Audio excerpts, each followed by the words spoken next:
a long way to go.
Go to the circus, plan fully stuffed out, and does it stop?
Yes.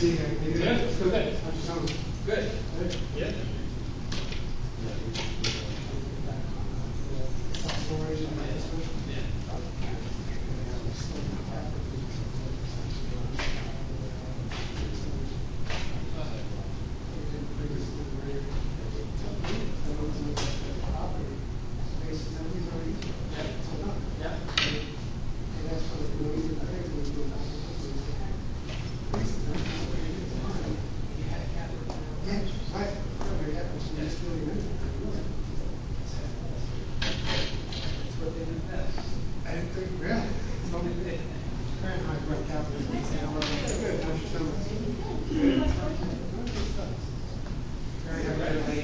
Good, how you doing? Good.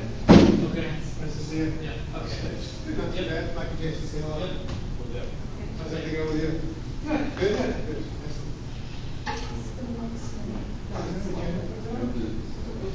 I'm sorry. Zoning secretary.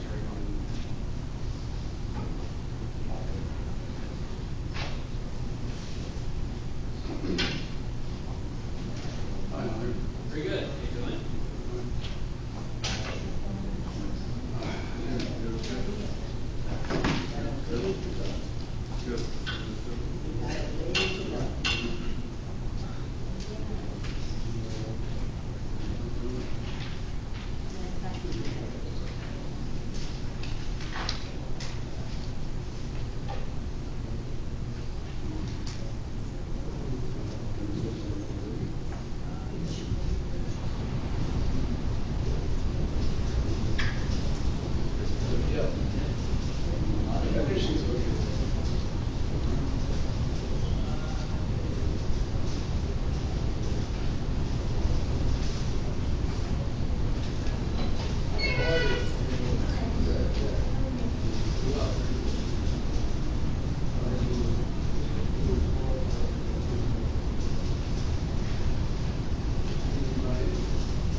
Scott? How you doing?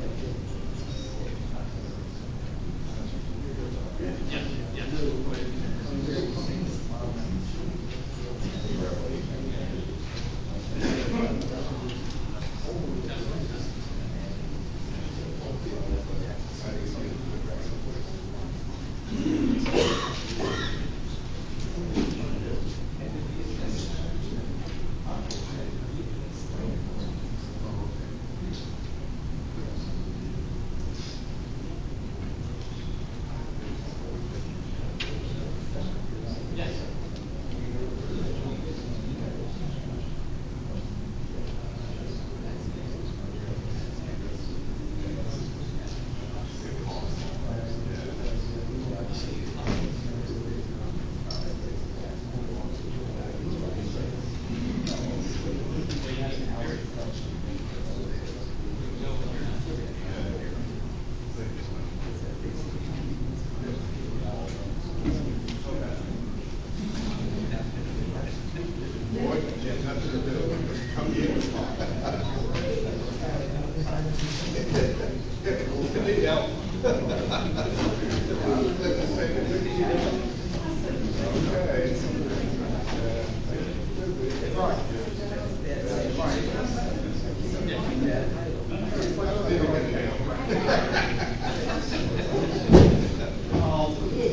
We went to.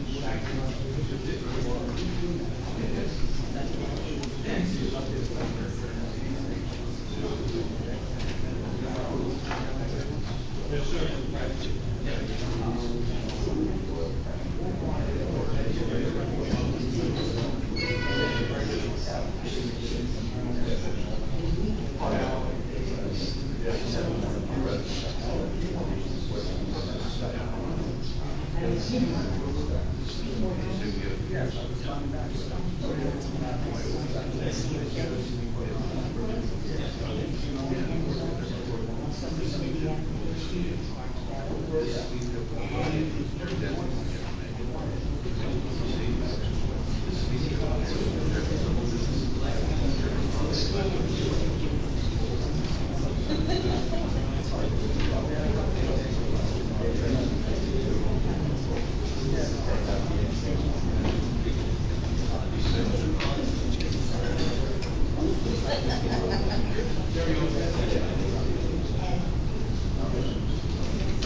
He would have called me because he gets paid. So that's the. More people that got paid, it's paid.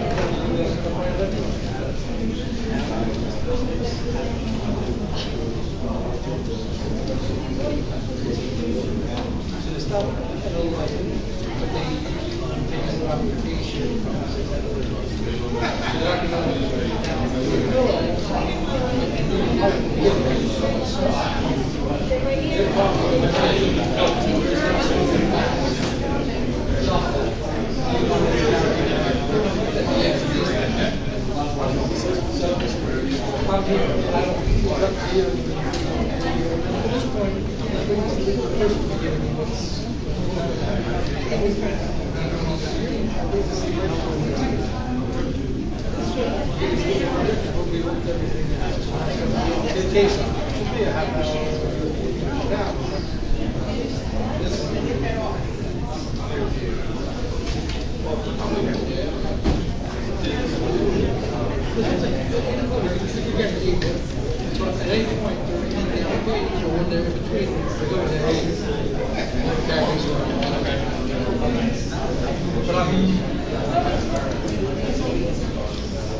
But we don't do it.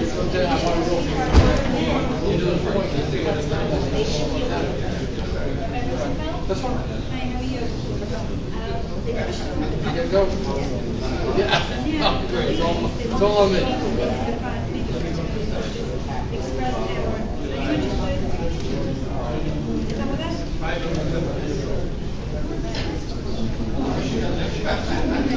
Just figure a man figure. So.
So, yeah, they're being a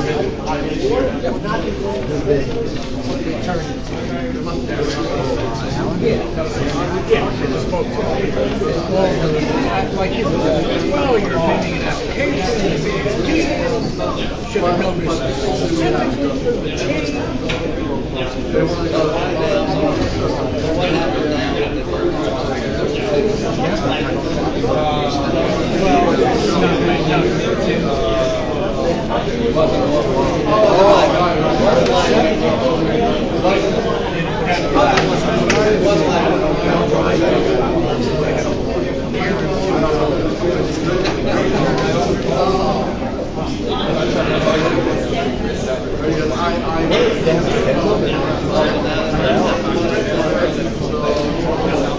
Here, no, she puts it together.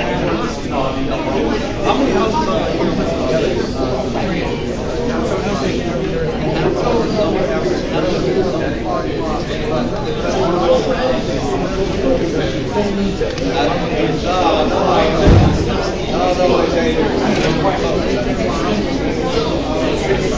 There are a lot of buildings, Yeah, that's what's up there.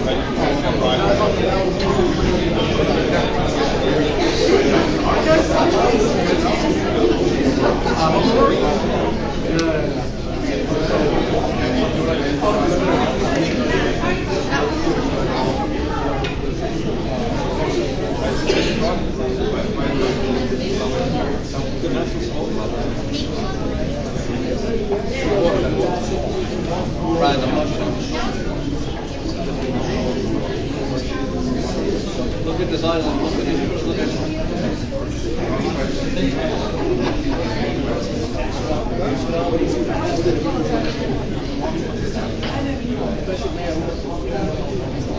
He's still on? He's still on. Right, and I'm out of the middle of it. Good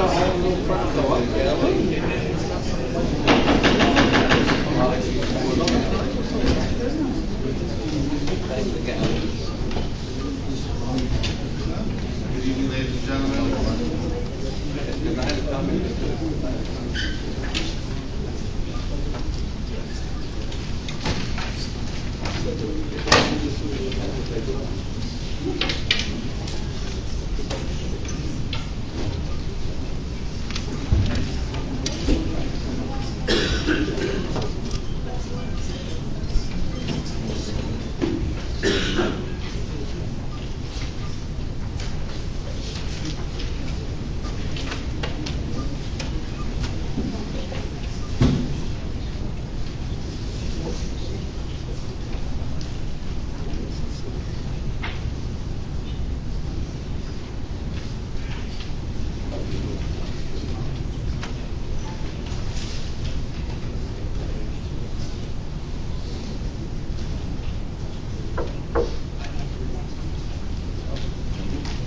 Good evening, ladies and gentlemen.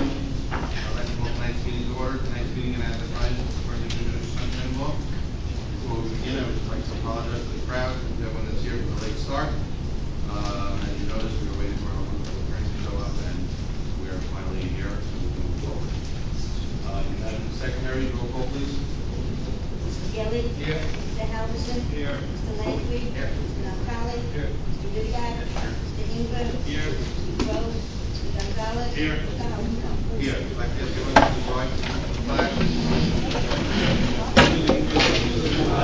What do you notice?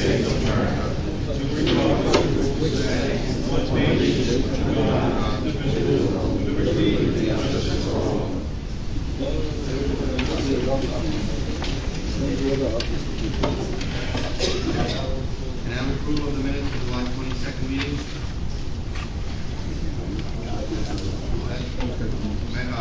Motion for mayor, can I have a second? Second from Judah. Madam Secretary, roll call, please. Mr. Gilly? Yes. Mr. Naftali? Yes. Mr. Whittier? Mr. Inger? Mr. Gonzalez? Yes. Mr. Halverson? Yes. Madam Secretary, we're going into correspondence now. Please, let us know if any correspondence we have. But before we continue, I just want to make one quick announcement. We have an extremely large agenda, tonight. I'd like to ask everyone to please, try to, not interrupt the proceedings, so we can get through as many applications as we can tonight, so we don't have to table, that many applications for the next meeting. Madam Secretary? Which, even though 4115, married, we notice, I'm going to say, the neighbor. 4115, Hampton Development. And his name. Who's here for Hampton Development?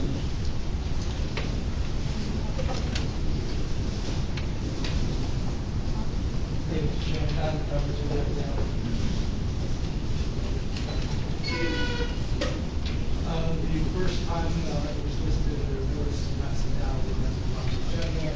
Second time it was told there was some objectors, leaders, everything out, getting closer, and we were not looking at. We have everyone's supposed to have it, find it out. So this is probably the third time to be. With that being said, I believe one of the notices that were sent, it was on the agenda, it was just a mix up, that we heard. Second time, I don't think we were going to get reached anyway, because we also had a very long agenda. Okay. I understand this is yes, first real, second, carrier. So whatever, I understood that you were not, so you keep dating, we don't hear it again? We will notice. So then you renotice it. We will and- renotice, that's All right, correct. move forward from there? Yes. Excellent. Great idea. Does anyone have any issues with that? Okay. We never opened up the. We never opened up. Okay. We got a date. We got a date, just come back. Until then, those stays open.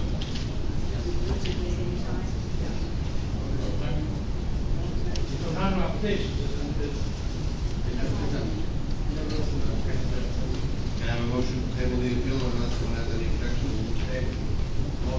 Motion for Mike Langley, second for Mayor Gelli. Madam Secretary? Mr. Gilly? Yes. Mr. Halverson? Yes. Mr. Langley? Yes. Mr. Naftali? Yes. Yes. Gonzalez. Yes. Mr. Halverson. Yes, so if anyone that's here from appeal number 4115 Capital Development, look out for a new notice and a new program to start on this application. Anything else, Madam Secretary? Yes. Unit 129, Digital Street, 1305 Polish Avenue. Mr. Carey. Doesn't say when. It doesn't say when they're going to get redone, then he has to They renotice. don't have to be noticed, but I don't think we'll carry it till the special meeting. Anyone here from Peggy Prostein? Okay, seeing none. Okay, so, I guess we can either put them on, October, we can either put them on, a special meeting, and if he doesn't get hurt, he doesn't get hurt, but we won't put them on top of the list, we'll put them on the bottom of the list, on September 18th, special meeting. Or you want to do it straight October 28th, whatever you guys want. Can I have a motion? Motion from October. Okay, motion from Mike Langley for 10/28. October 28th. October 28th. One second. Who will second that, Mayor? Yeah. Have a second from Mayor. Madam Secretary, roll call, please. Mr. Gelli. Yes. Mr. Halverson. Yes. Mr. Langley. Yes. Mr. Natale. Yes. Mr. Ribbiat. Yes. Mr. Gonzalez. Yes. Mr. Halverson. Yes. Anyone that's here for appeal number 4129, Peggy Prostein, that'll be heard at 10/28. Did you mention anything about waiver of fund? I didn't hear if that was a motion. Nobody needs. I don't see it. Whatever, but we're just making note that it's going to be with waiver of fund. Okay? Anything else? Yes, 4134, Abraham Petoskey. 4134. Abraham Petoskey, Council on Road. Go ahead. He also discussed it. He said he's carrying these. The 10th, October 28th. Is anyone here for Abraham Petoskey? Okay? And is there a reason why, or we just figure we're not gonna get to the bottom of the calendar? He's from, Josh Lumber, he just gets these carrying these too. Okay. October 28th, from Mike Langley, can I have a second? Second.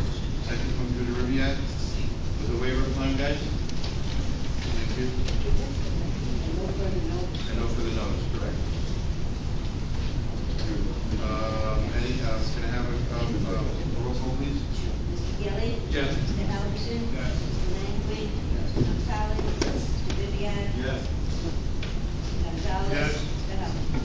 Yes, anyone that's here for appeal number 4134, that'll be heard on 10/28. Anything else? That's it. Fine. So Then, you want me to play that whole week, but I'm still, 4114. 4114. And that's 118 Hold on. Yes, there's a whole bunch on the top, It's on Madam the old Secretary. business. And we're going to carry that on 28. You got a thing? Right. You got a thing? Okay. That notice we got a long time ago. Yes. We got that like a month ago. Yeah, I know. The notice we got, like a month ago. Yes, yes. What? No, you know, right, This is only like 4 members or 5 members of the Ready?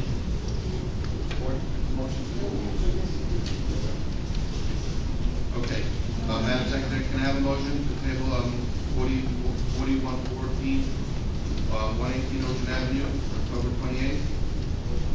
Motion from Mayor Gelli, can I have a second? Second from Hal Halverson, Madam Secretary, roll call, please. Mr. Gelli. Yes. Mr. Halverson. Mr. Langley.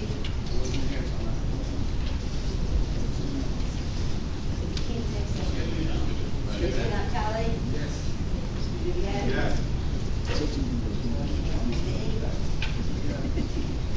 Mr. Gonzalez. Yes. Mr. Halverson. Yes, anyone that's here for appeal number 4114, 118 Ocean Avenue LLC, that'll be heard on 10/28, 10/28, yes, 10/28, yes, okay. That notice is a notice of waiver of fine. else? I just want to make a quick announcement then, that we have two more applications, 4124 West Pine Street, 4127 Covington Village, that will be heard on the special meeting of September 18th. Okay, does anyone have these two applications, so it'll be heard. It's a Wednesday, correct. Correct, everyone should know that it's a Wednesday. Okay. Okay, so now, we're gonna go to some old business, or whatever, we got comments on 570 Ocean Avenue LLC. Request 1-year extension on approval.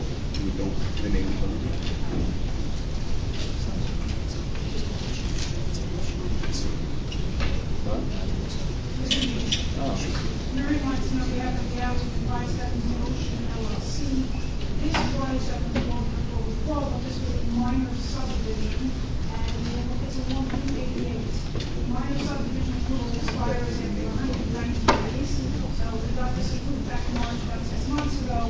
We do not have any DOT approval, which is necessary because the 88 is a state highway. And unfortunately, we don't have too much control over the DOT, and therefore we're requesting a 1-year extension to give us ample time to get the DOT approval and get the final. Okay, I wish that have any issue with the extension on this?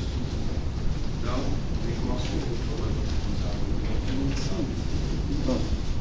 Terry, you have any issue with an extension or any issue? Okay. Madam Secretary, motion please, for an extension on 570 Ocean LLC. Motion. Motion from Mike Franklin, second by Michael Kelly. Madam Secretary? Mr. Gilli? Yes. Mr. Halverson? Yes. Mr. Langley? Yes. Mr. Collins? Yes. Mr. Ribbiat? Yes. Mr. Gonzalez? Yes. Mr. Halverson? Yes. Okay, good night, good luck. 4057 AA, K. Lakewood Associates.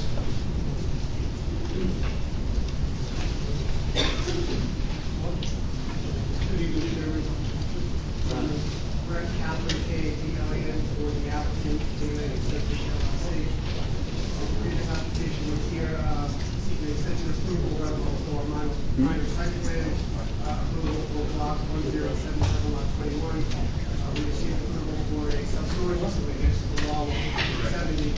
Unfortunately, we've not been able to have capital approval from the state. We've not had our final county approval, so we're requesting a 1-year extension time. Okay. Terry, any issues with this one? No? Okay. Can I have a motion? Motion from Mayor Gilly, can I have a second? Second from Mike Franklin, Madam Secretary, roll call please. Mr. Gilli? Yeah. Mr. Halverson? Yes. Mr. Langley? Mr. Collins? Yes. Mr. Ribbiat? Yes.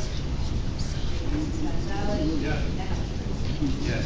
Thank you very much. And luck.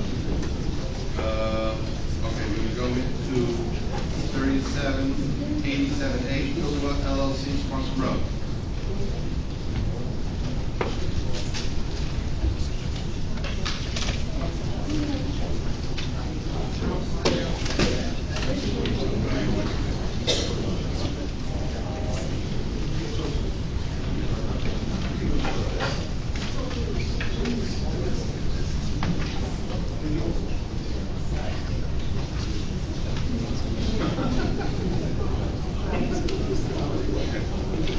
Turn on the mic, let's go. Turn on the mic.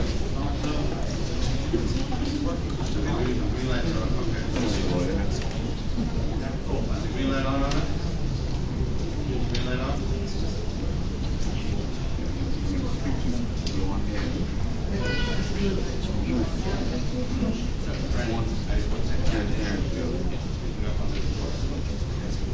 They don't know me, I'm gonna touch you.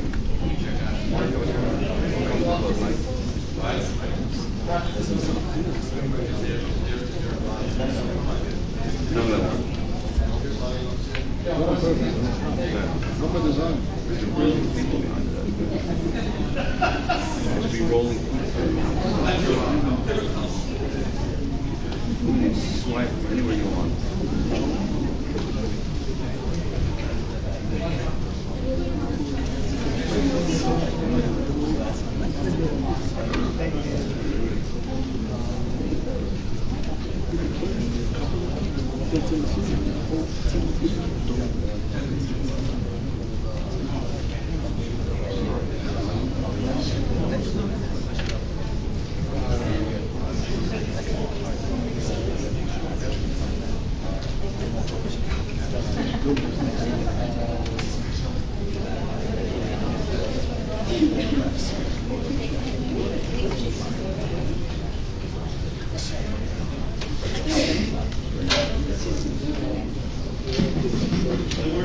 It's working now. Chairman, it's working now.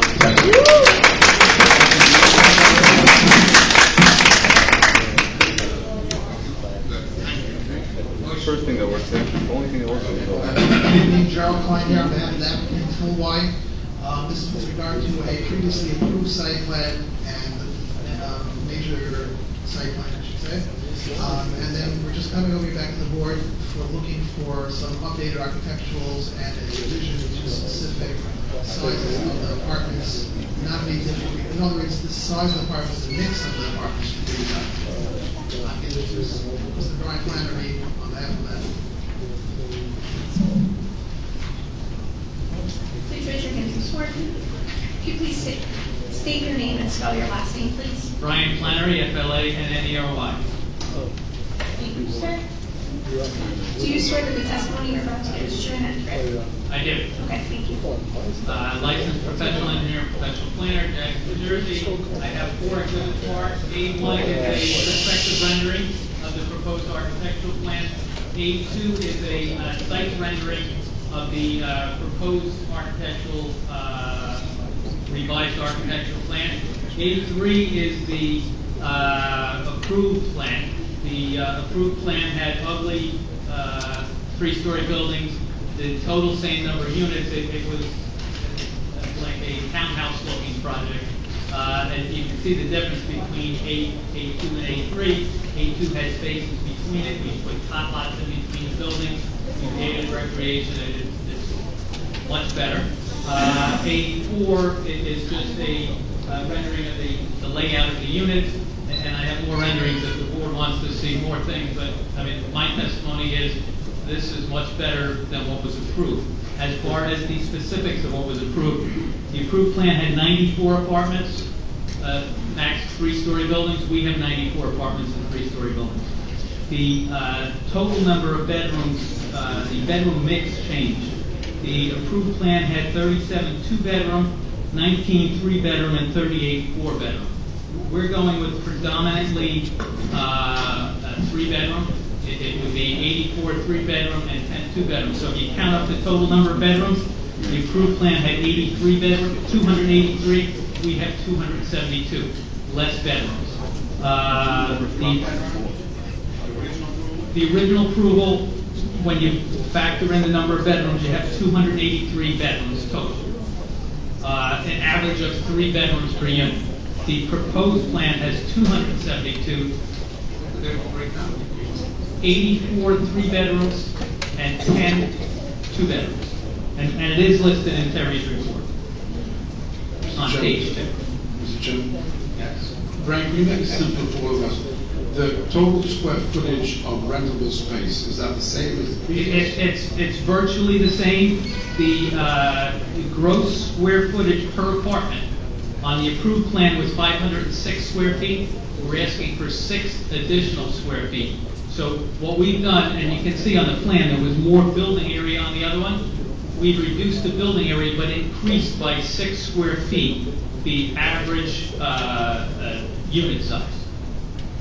So that is the total rentable square feet more or less? It is more by less than 1%.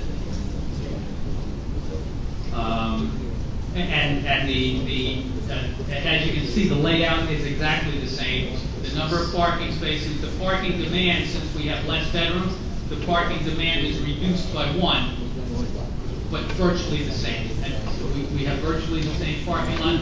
Everything is going to be the same as far as the impact on Squantum Road, except that this is going to look much nicer, and the people living in the apartments are going to be more comfortable. As indicated in Terry's report on the zoning, the use variance was previously granted. and the bulk variances were previously granted. We're not asking for anything new. Terry, is there any side yard setbacks that you have to adhere to with two separate buildings? I don't believe there's any other bulk relief necessary. I know it's all rentals on the lot, but I see a number of buildings, and I don't see much space between them.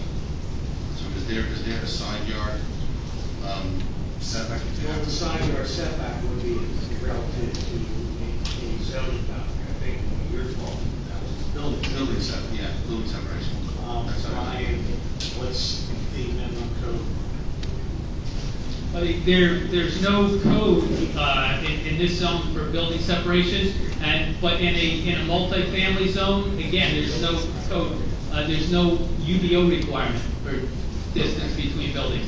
There's a building code requirement. The building code requirement depends on the construction finishes and the number of windows and stuff. And this is in compliance with those requirements. So it's in compliance Oh, with. you'll get it. Yes, correct. Correct. Brian, just give us an idea, how big is that truck lot? How wide is that from one unit to the other unit? Approximately. 50 feet, approximately 50 feet between the buildings. Right, and you can see on the plan, there's 3 tot lots. The original plan had 1 tot lot in the northeastern area. This plan has 3 tot lots. We by taking out all the long, drawn-out townhouse-like buildings with the jogs and stuff, we've been able to provide tot lots closer to each of the buildings. Right, I can see all that, the old plan.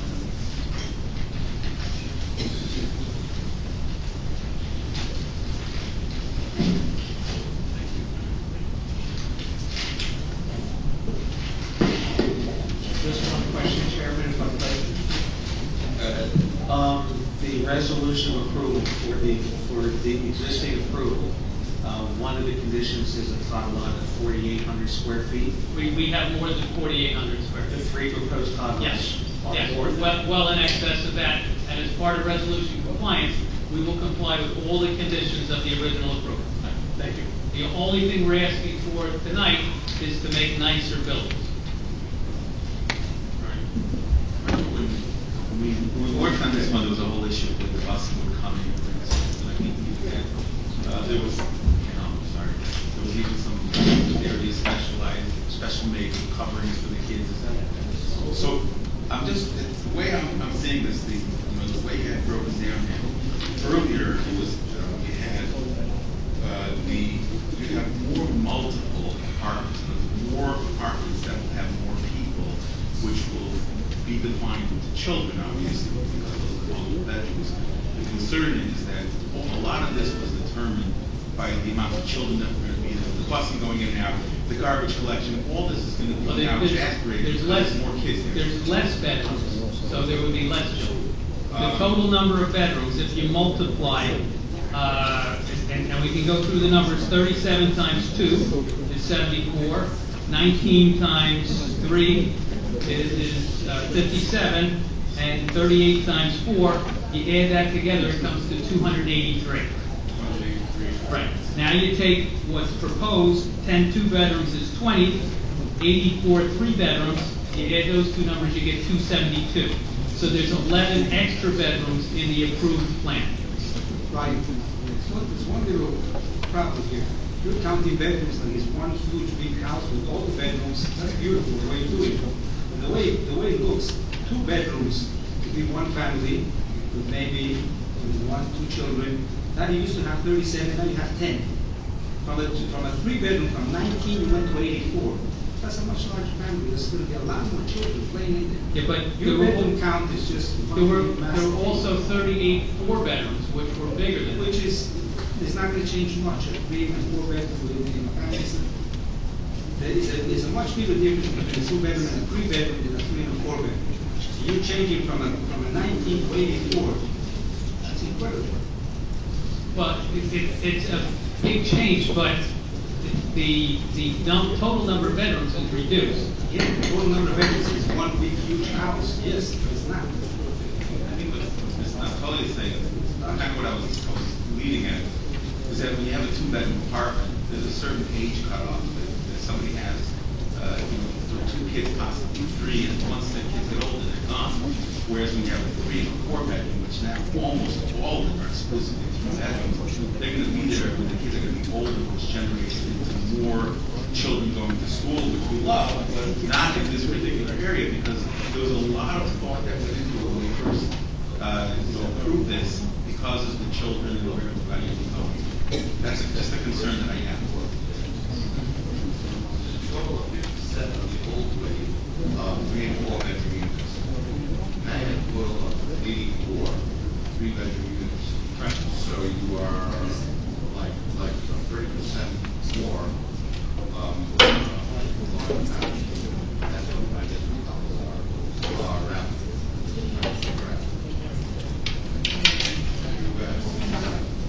Amazing, Jack. We're talking about a total of about 27, if I'm not mistaken, that are increasing relative between 2 and 3, but at the same token, we do have the difference between 3 and 4, which were originally, now there's no 4.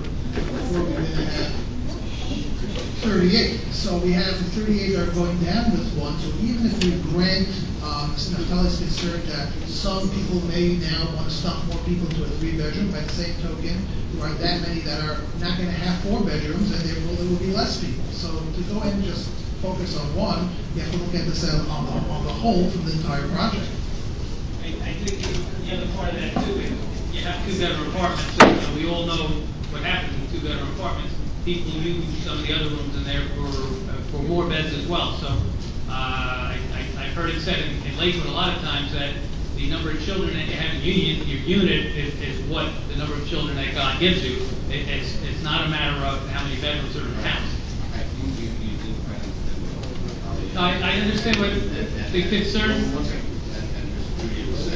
Well, the concern is about having more children. No, that's one thing. The next thing is when you have a 2-bedroom apartment, you move out a lot sooner than if you have a 3-bedroom unit. With a 3-bedroom unit, you make do a lot longer and with more kids in than you would normally do with a 2-bedroom unit. So when this was originally approved back in the day, I'm not concerned as people put that in consideration of what's going to be the intensity of the existing project. Now the intensity of the existing project is a lot greater than what was designed for.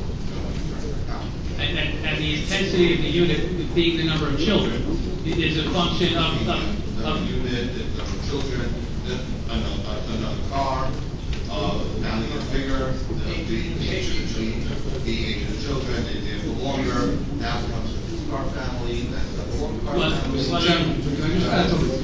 In the old plan, you had 38 4-bedrooms, which is even worse than the plan now. The plan now is much better. You have 84 3-bedrooms, which is a lot better than having 38 4s. True, but the old plan is looking as a whole, there's a total of how much? No, the total. 272. There's a total of 57 3s and 4s. Whereas now you have a total of 84. 56. 56. Okay, all right. 56 2s and 3s, and now you have... No. 57 3 and 4 on the old plan. So you have a total of 57 units between 3 and 4. 19 plus 38 is 57. Oh, that would be... Right. So you have a total of 57, let's, for lack of a better term, high density use. Just for lack of a better, I'm not saying it is, but just for lack of a better term. Right, so now you have 84 in that same category. Well, Which on is the 57 units more. On the other hand, you had 38 quads, 38 4s, which is much, people stay much longer than having 3s. True. So you need a real extras to work it out. So So the issues that we balance with are the number of parking spaces, and the number of parking spaces is dictated by the residential site improvement standards. And based on that, with the unit mix we have, we need 1 less parking space. So my testimony, and I think it makes sense, is that. Can I ask everyone, please, if you can refrain from talking, if you'd like to say to speak, please step outside. Thank you. If we look at the mix of the units, we're looking at how that would adversely impact this project. And it would be parking, it would be an area for the kids to play, and it would be school buses. When we look at the parking, my testimony is, and the residential site improvement standards say this plan is better than the prior plan. When we look at the area for the children to play, if we didn't add 2 extra playground areas, then maybe there would be a point. We're going to have more younger kids and there's nowhere for them to play. We have top lots near their units, so we have somewhere for them to play. So then we get down to the issue of the busing, and we would certainly, during resolution compliance, provide information to the engineer on how the busing can work so that the kids can be picked up on the bus. We had a discussion on the bus back when we approved this. Trying to remember. Even if there's 10% more kids, The bus cannot come into this project and take over the traffic control. Because it's going to be a private property. So we had a discussion then. Well, We had a discussion then. Hold on.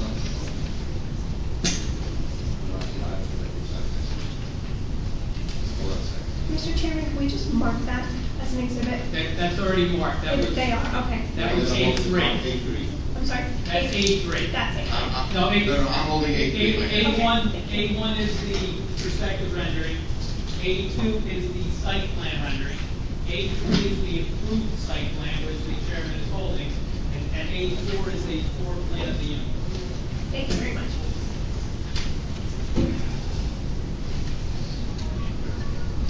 Can I ask you 2-3 questions at that time? What is the 3-bedroom units, the new one, what is the square footage per bedroom per unit? But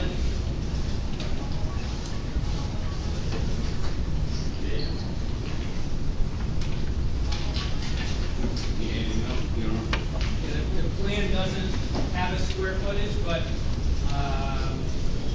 looking at it, it's about 33 feet by 40 feet.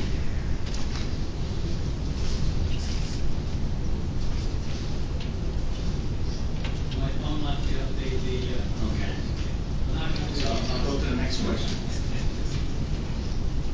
So that's a 1,300 square foot. It's a little less than that. You have some context. Okay, and how many, you mentioned parking, one less parking, how many parking spots do you have per unit? There's a total of 197 parking spaces for the 94 units. And open space, is that just a parking lot and behind, between the houses, or is it other space? I see, you created open space between the buildings. Yes. Is that the only open space? Now, the site is, if I had 83, I could tell you the exact number, but it's like 7 acres. So that, the green that I'm looking at is? All the green, the rear yards is open space, the rear yards behind the building, the rear yard area, all of this area is also open space. Is that gonna be developed as open space? Or playground? No, the playgrounds will be in the 3 areas indicated. No, I'm saying, So kids to run around. the rest of it, the kids can run around. The entire rest of the 7 acres, the kids can run around. And that's part of this plan? Yes. It's not gonna come back for another building? That is correct.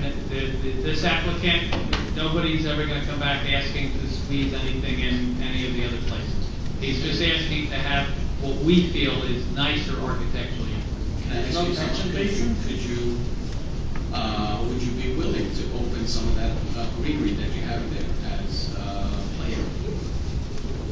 Besides the parking lot, I don't see, because you're gonna have 12, 13, 14-year-olds here with 3-bedroom units. Do you have, can you Well, use? there's a 300-foot screen cover.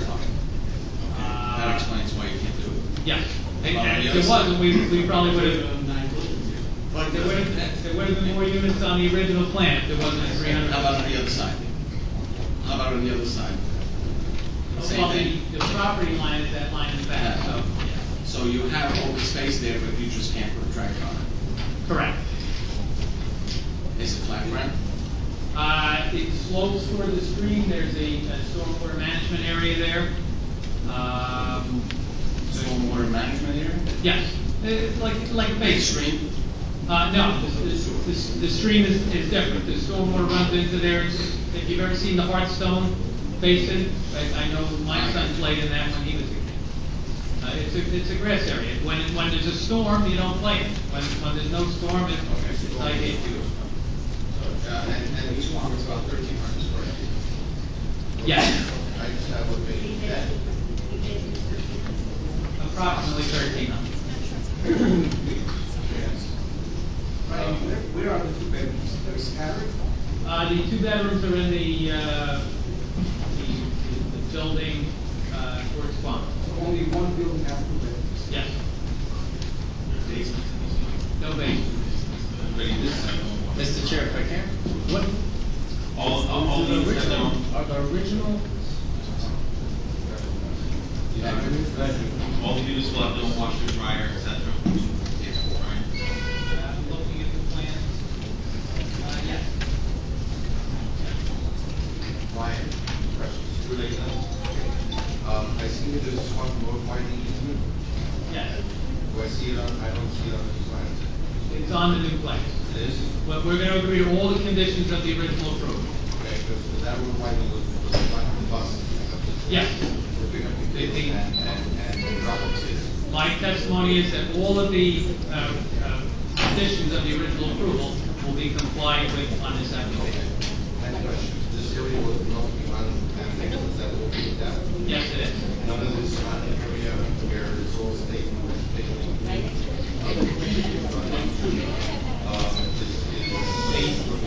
The DEP, The new area there. the DEP has signed off on it and has.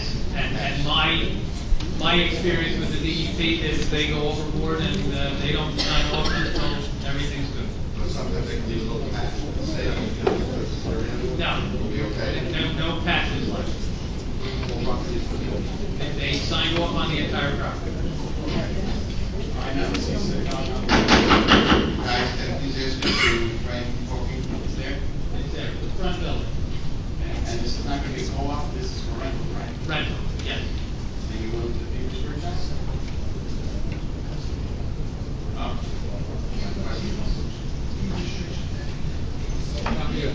No. No. You want? Co-ops? Because Mr. Link wants to know, are these rentals? These are Or are rentals. these going to be co-op, sold as private, separate? Not, definitely not gonna be sold as co-ops, and as far as the restriction, I would have to go back to my client, we're gonna confirm 100%. But can the shoe be deemed that will not be purchased to a park later? Yes. Yes. What about the apartments? What about the apartments themselves? That is We would certainly request that there's not a deed restriction. You can put conditions in the approval that are going to have the same weight. You put a deed restriction for financing, for all kinds of other reasons. Deed restrictions for financing are bad. We do it as a condition. As a condition of approval. Yeah. It's the same size as the one that was approved. Number. What's that? Tell me what, this was approved way back in 2012. What are the numbers on the size of that shoe? If the chairman gives me the plan back,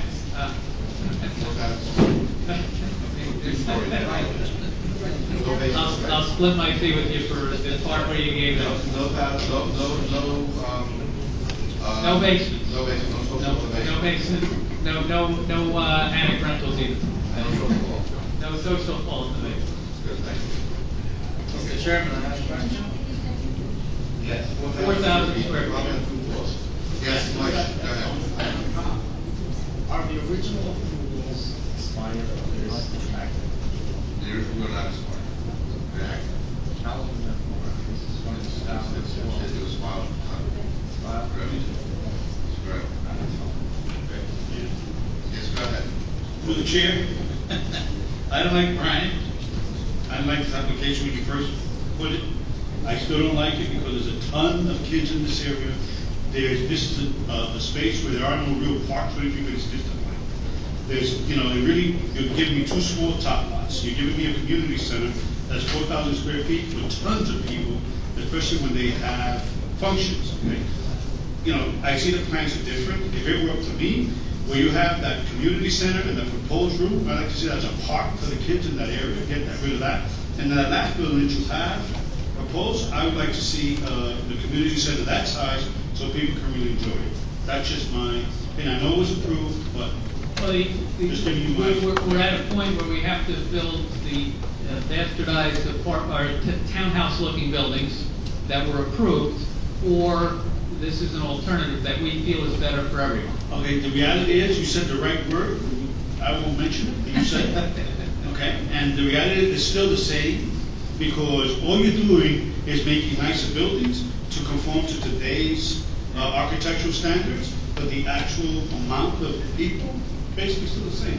When you drive There's down- 11 people difference when I'm doing my numbers. When you drive down Squonkam Road, you're either gonna look at this, or you're gonna look at what was approved previously. And my testimony is that this is much nicer. Thank you. I'd like to open to the public. If anyone from the public want to be heard, please step up on appeal number 3787A, Billway LLC. Moshe Zainis, Z-E-I-N-E-S, 112 Elmhurst Boulevard, Lakewood, New Jersey, 08701. Do you swear that the testimony you're about to give is true and accurate? I affirm. I heard something about buses. Can you just show me how the buses, are they coming in, they're not coming in?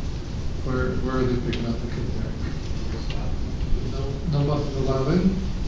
Well, it would be up to the Board of Education and the property owner whether the buses are allowed in. The property owner can sign an agreement with the Board of Education. If the Board of Education wants to come in, they'll sign such an agreement. If they don't, they'll pick up on the side of the road like they pick up for all the other kids. And I heard something about a question if there's like a bus shelter or something. Is there a bus shelter? The plans don't show a bus shelter. If a bus shelter was required when this was originally approved, there will be a bus shelter. If it wasn't required when it was originally approved, there will not be a bus shelter. Well, as we heard, there's a whole lot more kids now, so even if it wasn't required then, maybe now things have changed. If the board felt that a bus shelter would be an improvement to this and they would approve these, I'm sure the applicant would be happy with the bus shelter. Well, I'm here to recommend to the board to think about this. Okay, that's number one. Number two, we heard something about the shul that we're going to try, we're going to look, we're going to do. It's going to be in the approval. Well, I used to live for 2 years right next door to this application. They also said that there would be a shul somewhere, and it would never be changed. I lived there for 2 years, I never saw the shul. So I don't want to deed restrict, but what mechanism is there? Because that also has an approval on the books, and like I said, there was no shul there. So I'm done. I live right next door. Well, if it's a condition of approval, the building department won't issue COs for the apartments if they don't provide, and it's not down as a shul because we can't restrict it to a shul. It's a community building, and the community, as in Lakewood, they use it the way they want, which is typically a shul. So that's a condition of the previous approval. It's a condition of this approval, and if there's a developer that's not putting in things that are in his approval, yes, they should be regulated. One more thing. How wide are the aisles over here? 24-foot wide aisles. That's by all of them, even the ones on the left that have drawn a little bit? Yep. Okay. Is there any way to make some sort of hammerhead turn around to the right? There is a hammerhead turnaround. There is a hammerhead. Right, yeah. And the trash would be picked up, does it have the Private. DPW? Oh, it's a private thing. Private thing. Here. Okay. This is the walkway I see all around, right? It's, that's that white thing, that's the walkway? Yes. All right? Okay. I wish him luck. Like I said, you heard my recommendation, especially with more kids hanging out on Squonkam Road. You know what it's like. Thank you. Thank you. Thank you. Anyone else in the public want to be heard? Seeing none, we'll close to the public. Can I have final comments and any motion on this rule? I have a final comment. Brian, I know we approved this way back when, but it doesn't look a little crowded. And bus, I don't see how the bus is going to get in there. Same car space, so there's room for a bus to go there. That was provided on the original approval, and if the Board of Education, wants the bus to come in, I'm thinking, Are you joking? You have a lot of parked cars all over the place. There's no lane, there's a road where cars are gonna drive. You have kids gonna be running all over places. You know how many buses are gonna come in with all the kids running, trying to catch well, buses? it's up to the I Board remember of the last Education. time we made the buses stay outside. And we're saying, we're asking for the same arrangement with the bus that was originally approved. And subject to the, whatever the Board of But Education. now we have potential a lot more children. Well, you say a lot more, if that bedroom count increases the children by 10%, I don't think at 10%. I'm not going to argue with how many, 20%. But knowing in Lakewood, once you have the 3-bedroom apartment, you stay there even though you homes are out. Or, okay, I can put it in the if you came to us today for this, I'm not sure you'd get the approval. I agree.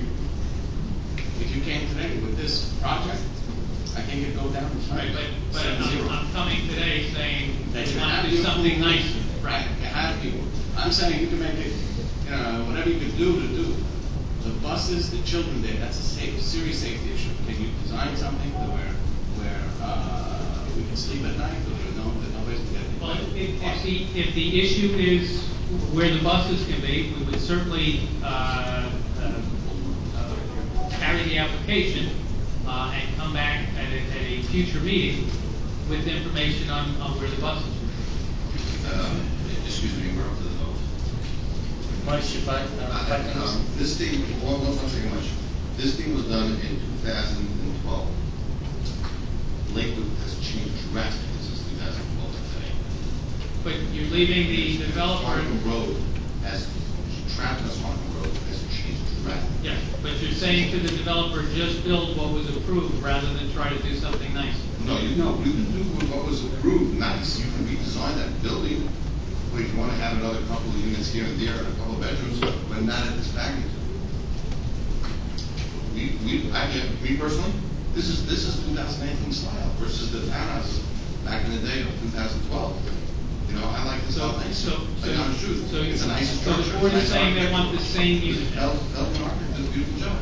Either that, or maybe the 2 bedrooms don't belong there. Get rid of all the 2 bedrooms and make a clubhouse there, or make the shul a little bit bigger. Either way, there's no question that it looks nicer, but it's much more aggressive application and very, very dense. The nicest, I don't think anybody's going to argue, but it's maybe get rid of the 10 2-bedrooms, they don't belong there at all. They're all 3 bedrooms, and make use out of those, they're all in one location, and make out of that a nicer clubhouse or a bigger shul, or something that the children can play in.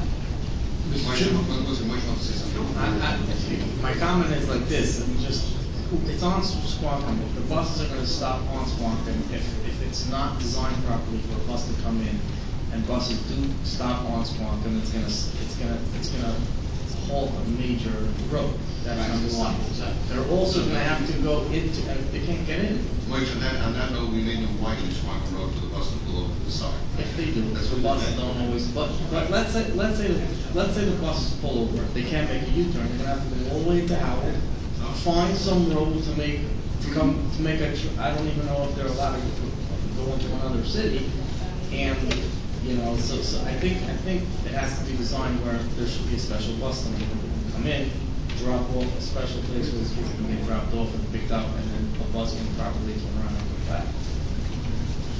I like Opie's idea where the whole fun is taken away, maybe an extra bus lane or something that can drive through. It can't be left, like what he's saying, it can't be left to the Lakewood board of, you guys are engineers, you guys are designers.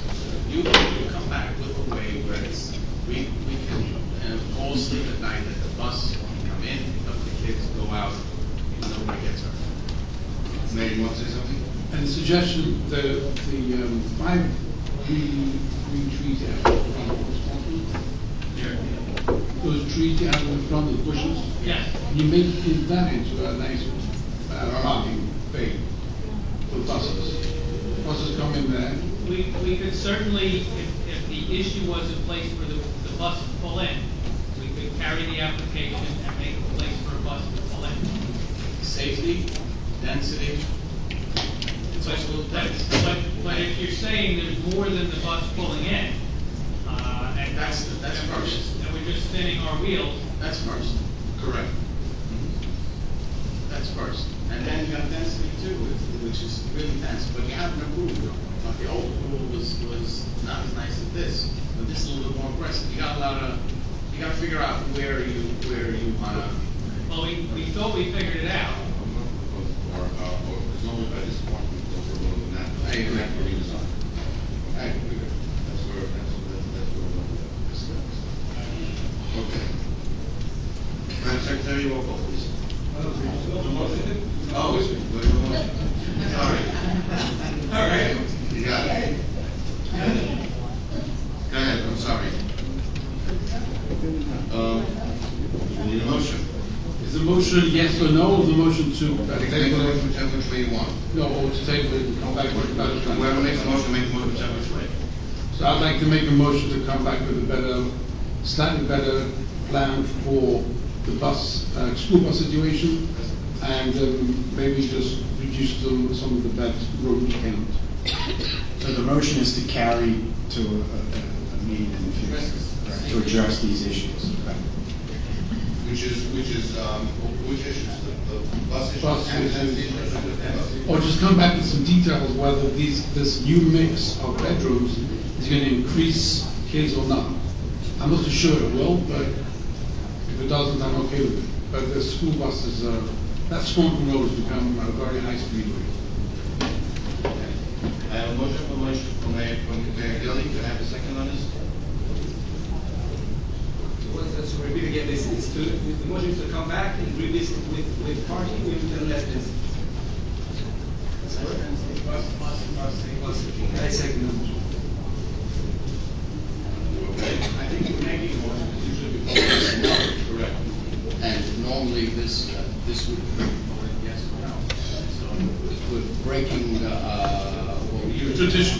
We make our tradition. Correct. Yeah. Mr. Gelli.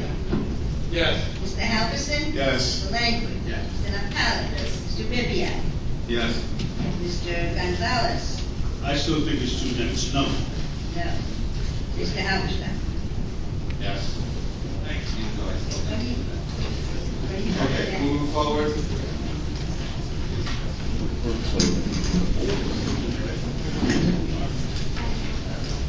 Okay, moving forward.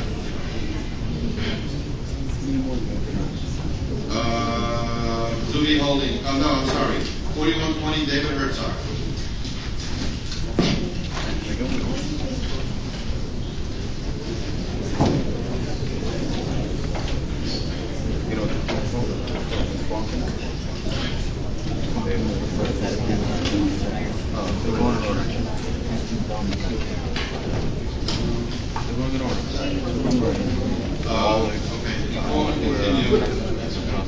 Before we continue, I want to address two applications.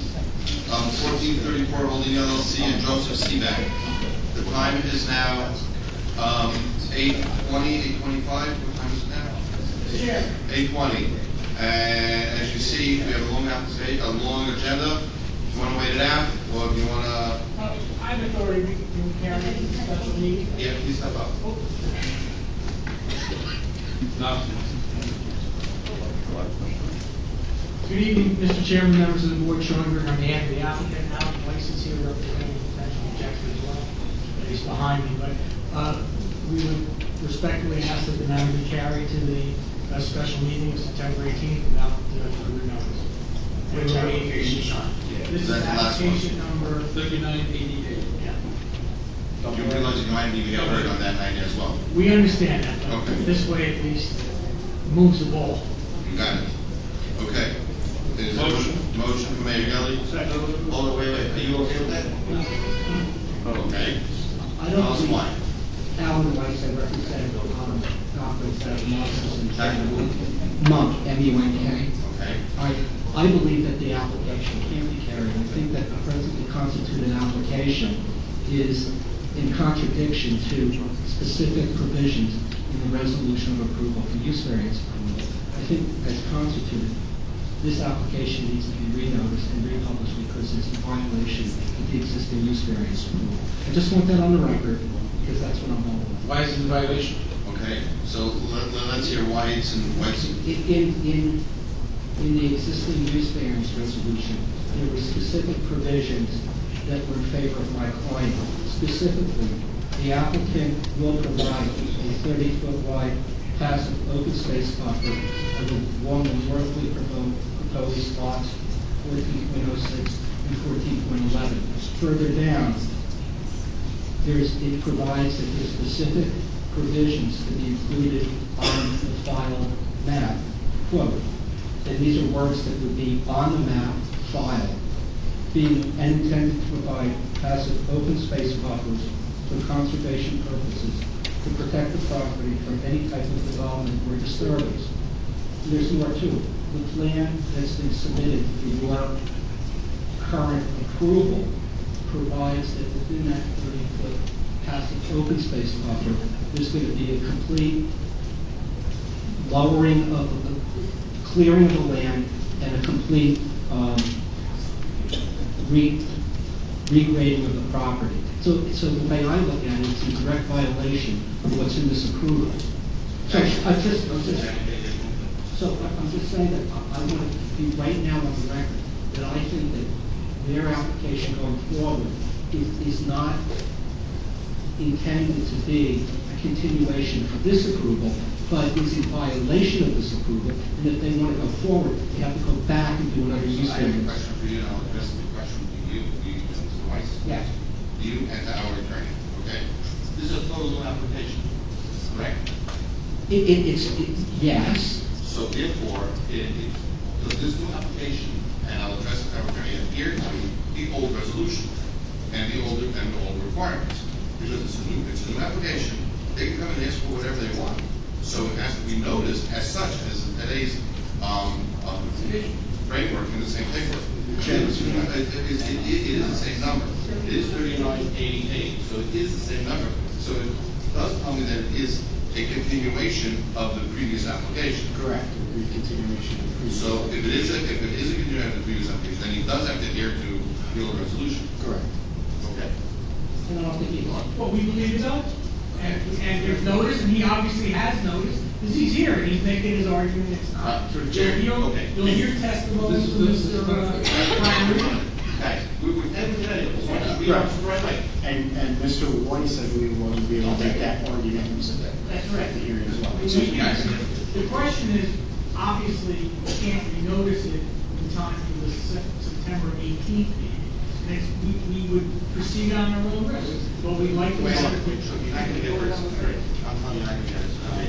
So just renotice it and do it right. You guys are favored to table it, you know, you can just sit I'm down. ready to take it. All right. Thank you, sit down. Carry it to the next meeting. Okay, sit down. We're not going anywhere. We're going to carry it to the October meeting. Then they renotice it, Right, so you can. and then we'll make everyone happy. So can I have a motion for April 41? Motion. 39, October 28th. October 28th, with renotice. Mayor Gelli? Before I plan, this has to be renoticed, right? No, You want to be noticed in? with all the provisions that Mr. Weiss just brought up. It's up to you. You don't want, you don't have to. Okay. So what do you say? Okay. And Mr. Weiss will be able to make the same argument. Excuse me? Mr. Weiss will be able to make the same argument when it's counted. When it's carried. That's correct. It's just gonna come back and make the same argument, and then we'll decide if who's right at that point. Yes. Carrying this from October 28th and the motion Yes. is 3988. Thank you. Okay, can I have a motion from Mayor Gelli, can I have a second? Second from Mr. Naftali? Mr. Gelli. Yes. Mr. Halverson. Yes. Language. Mr. Naftali. Mr. Ribbiat. Mr. Gonzalez. Yes. Mr. Halverson. Yes, anyone that's here for appeal number 3980, double A, Joseph Seebeck, that'll be heard on 10/28. Anyone here for 1434 Holding LLC?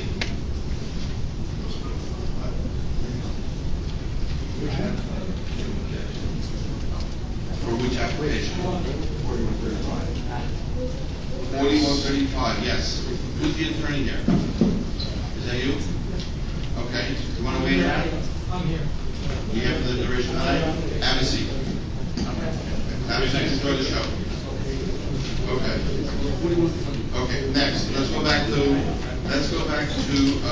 4120 David Herzog.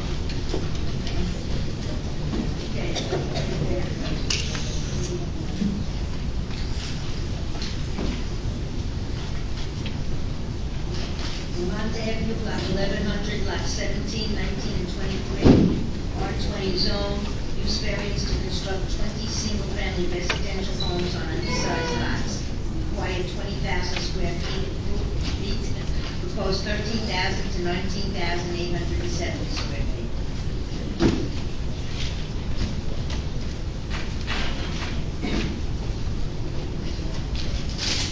Sorry?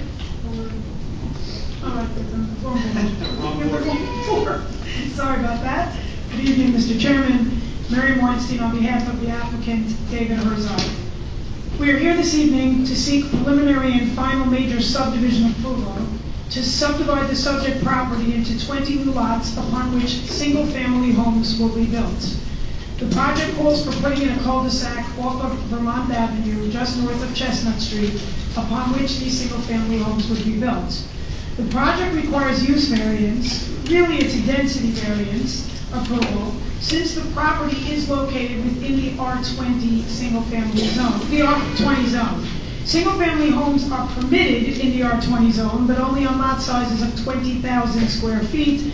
An applicant is proposing lot sizes that range from 13,000 square feet to 19,666 square feet. Hence, we also require lot area variances as well as variances for minimum lot width, as the R20 zone requires lot widths of 100 feet, and applicant is proposing lot widths ranging from 90 feet to 98.32 feet. But 93.82, I'm dyslexic tonight.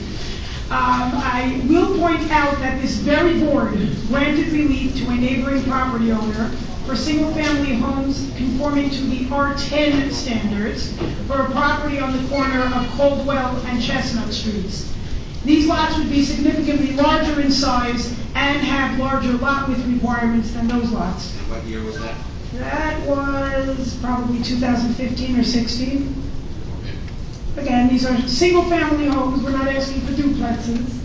Applicant is proposing as well to keep the existing home on lot 12, so that particular lot would also necessitate a front yard setback and side yard setback relief, which we will present in our testimony. With that said, I would like to turn the floor over to Brian Flannery and ask that he be sworn in. Do you swear or affirm that the testimony you're about to give is the whole truth and nothing but the truth? I do. Brian Flannery, Jackson, New Jersey, licensed professional engineer and professional planner. As here indicated, this is a 8+ acre site where we're seeking approval for the lots that described. I have two exhibits. A1 is the lot layout plan, the application showing the proposed cul-de-sac, and a very unique cul-de-sac, if I don't say so myself. And A2 is the G142 tax map where the lots are colored in orange. I'm sure the board is very familiar with this area. On to the right on G142, where it indicates there G150.01, that's where the townhouses are developed. To the left of us, it's 12,000 square foot lot. So the area behind us is all vacant at this point. And my testimony is that this fits into this area. When you're talking in Lakewood, lot sizes from 13,000 to 19,000 square foot lots, they're very large lots. And in this particular area, they're particularly well suited. We look at Terry's report on page 3. He indicates that the single family is a permitted use. The variance that we need is for density. We're proposing 2.39 dwelling units per acre. And R20 allows 2.18 dwelling units per acre. So what's the total increase from an R20 to what you're proposing?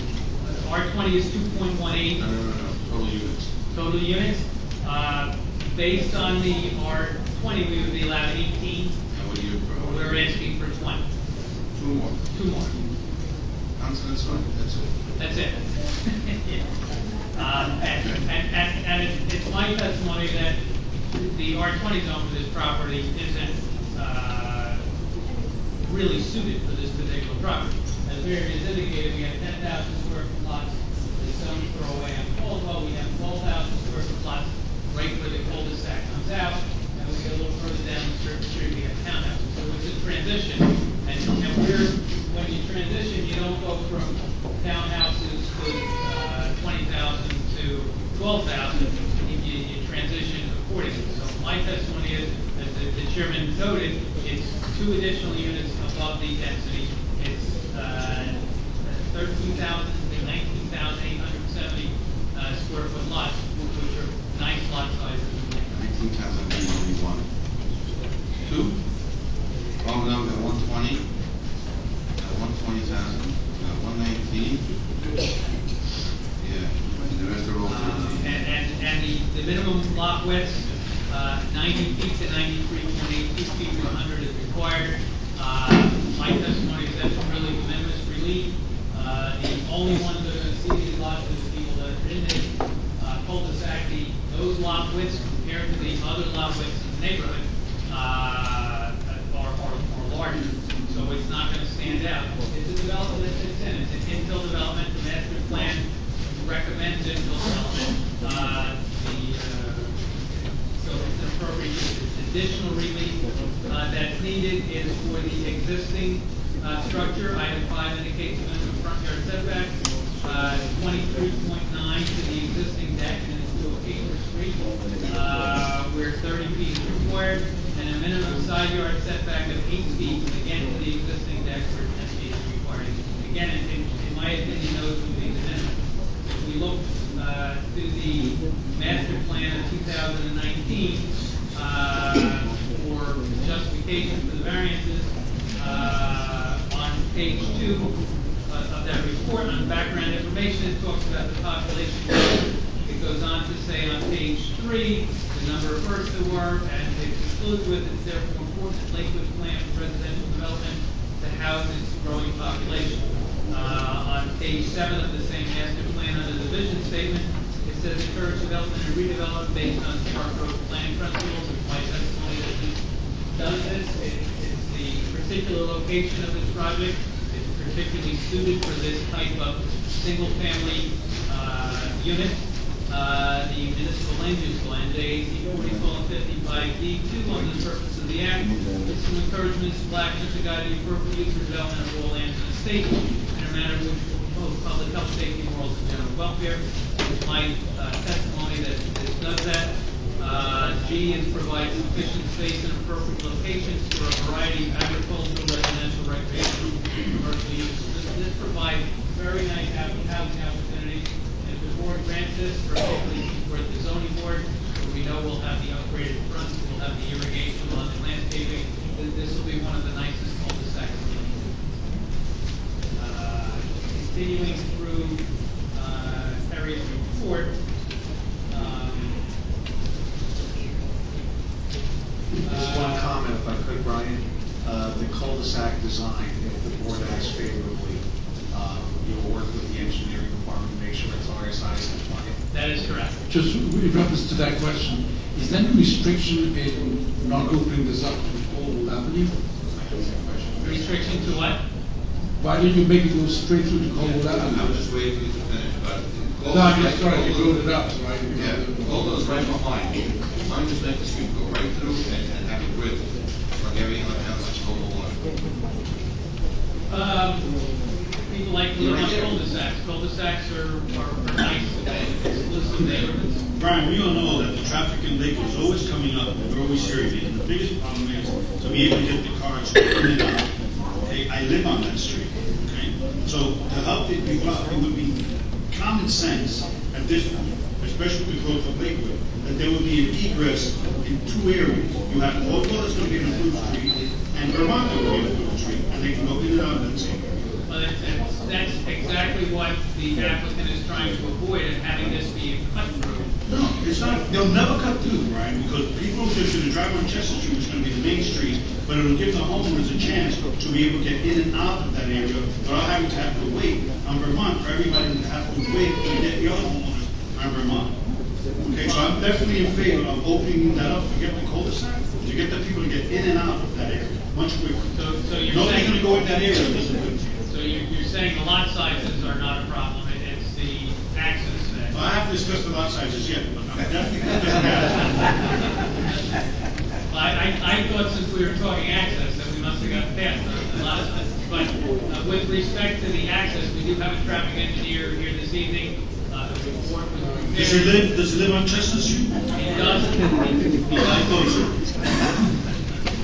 I'd also like to point out in the report, on the review comments, Road A is proposed as 30-foot pavement width. That was a drafting error. We know that the north lane would be 32, so the plans will be revised to show a 32-foot pavement consistent with. And number 30 asks, will there be a homeowner association, and the applicant does not intend to have a homeowner association. There's no need for that. So I believe that, you know, I for one, by the way, that's right there with also this whole project around Vermont Avenue. Yes. Vermont, how do you get those lots? How do you get those lots? How big? I think 12,000 square. Okay. 12,000. Okay. And that also was in an R20 zone. Right, I remember that. Rezone. I remember that. Yes. Right. And at that time, the board found the testimony compelling that 12,000. Yeah, but remember, I'm going to bring you back to the date. What was that? Yeah, R15. Those are. Those are 15,000 square. Those are 15,000? That's right. Vermont is all R15. Well, they're also. That's correct.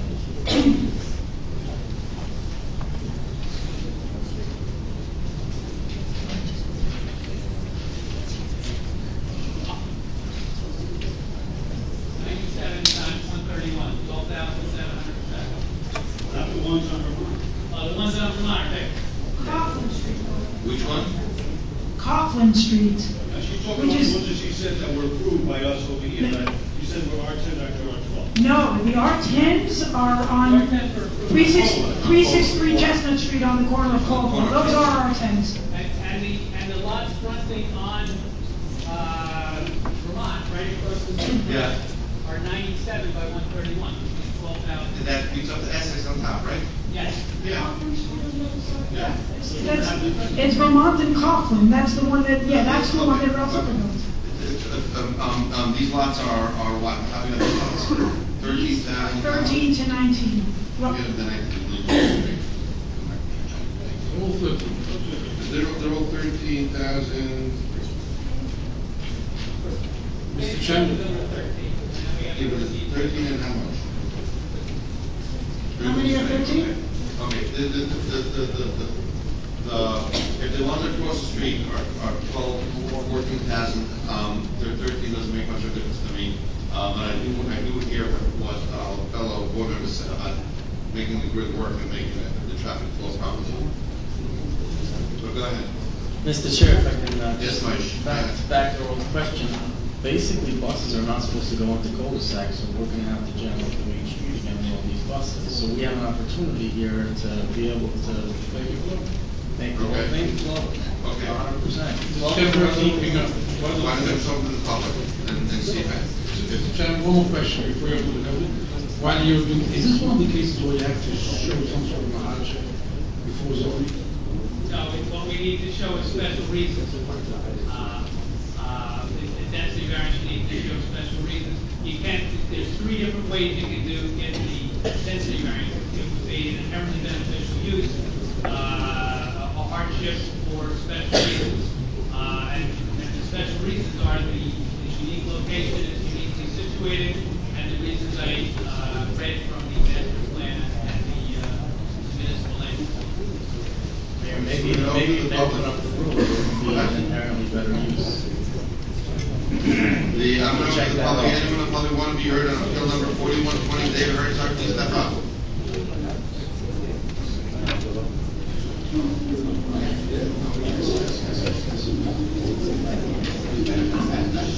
Motion is on to, Please start covering the meeting. Swear first. last name Z-E-I-N as in Nancy, E-S like Sam. Z-I-N-E-S. Correct. All right, raise your right hand. Do you swear or affirm that the testimony about the whole truth? Before you continue, if you have any questions, please address it to us. Yeah. And then we'll answer your questions all at once. Yeah. Thank you. My question just is regarding the parking on, well, basically when you make this road, it would take away a little bit of parking on Vermont. So I just wanted to know, this is my question to the board is, perhaps in order to not have people parking too close to their roadway coming out, and then the people coming out they can't see, if the applicant would be willing, I know it's a township road and all that, would be willing to maybe paint some yellow paint, by the driveway, by the road, or make a sign out. There's 25 feet to the crosswalk. I know, again, it's a township road, but when you make a new So there are development. codes, if the township road, there are codes on the township roads, what has to be done with that? I understand, but there is a leeway that the board could make it a specific condition of approval. Okay, what else? No, just the other thing about the cul-de-sac, it can't really stay, it should really go through. That's my next comment. And just one last comment, I would thank the applicant, I was the one who brought up to them that the road width was not up to par, and they said, okay, they'll fix it. So, they said it was a mistake, and the guy who drew it up. But anyways, thank you so much. You heard my main comment, my main question, that's what I'm asking. Okay, thank you. Anyone else in the public want to be heard? Please step up.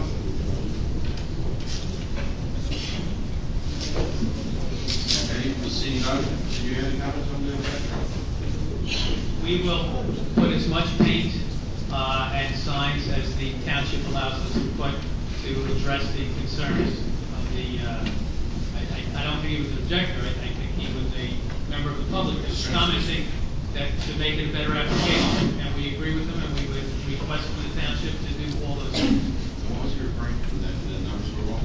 This street. What was you referring to, that the road width wasn't right? The numbers were wrong? The plan made a mistake and drew the carway width as 30 feet. It's 32, and we will correct the plan to show 32. It was plotted 15 foot right away. 50 foot right. Same as every other local road in the country. That was a review comment that you addressed. Okay.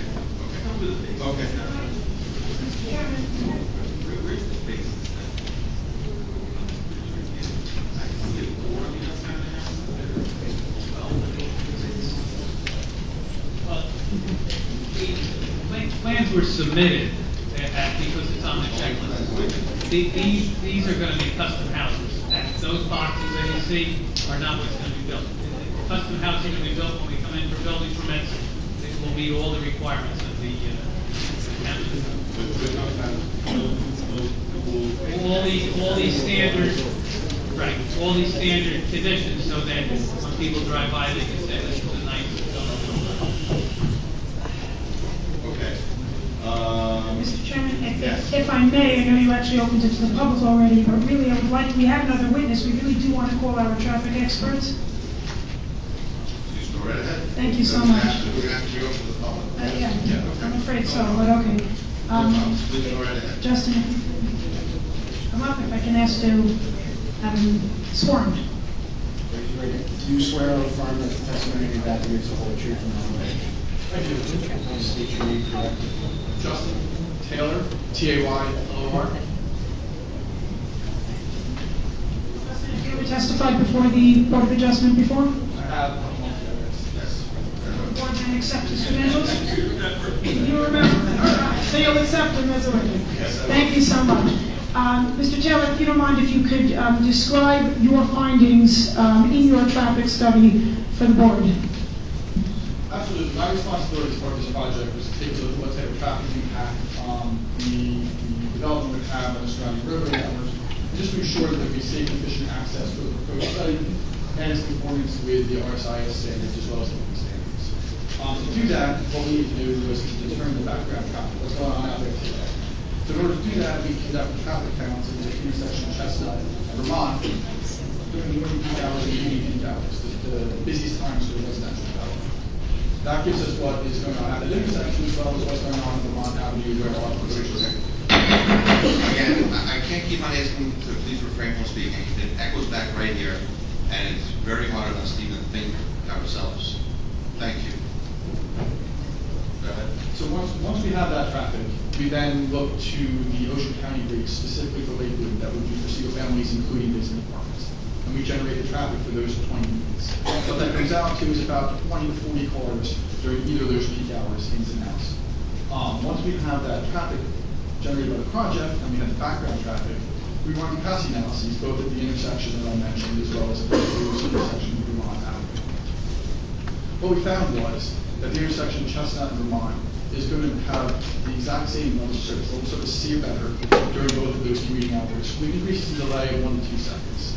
And that the proposed intersection of the cul-de-sac roadway in Vermont is going to operate at level service A during both the evening and morning and evening peak hours. Talking about on this new road coming out of Vermont, or you're talking about Vermont coming out of the Chestnut? So Vermont and Chestnut, current situation is level service C. C.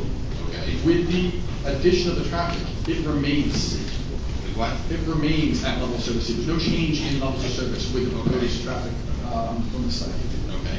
And the driveway, as proposed with Vermont Avenue, is going to operate at levels of service A. So what that shows is part of the little street that we have. We're only generating 20 cars, so a couple minutes is going to be coming out or coming in. We also reviewed the site plan to ensure that it's in full performance with the residential site improvement standards set forth by the DCA, as well as tonight we've agreed that the street will be widened to the 32 feet that Lakewood does require. So based upon those two things, I find that there is capacity in the roadway to handle the additional traffic, and that When you say roadway, please specify the roadway.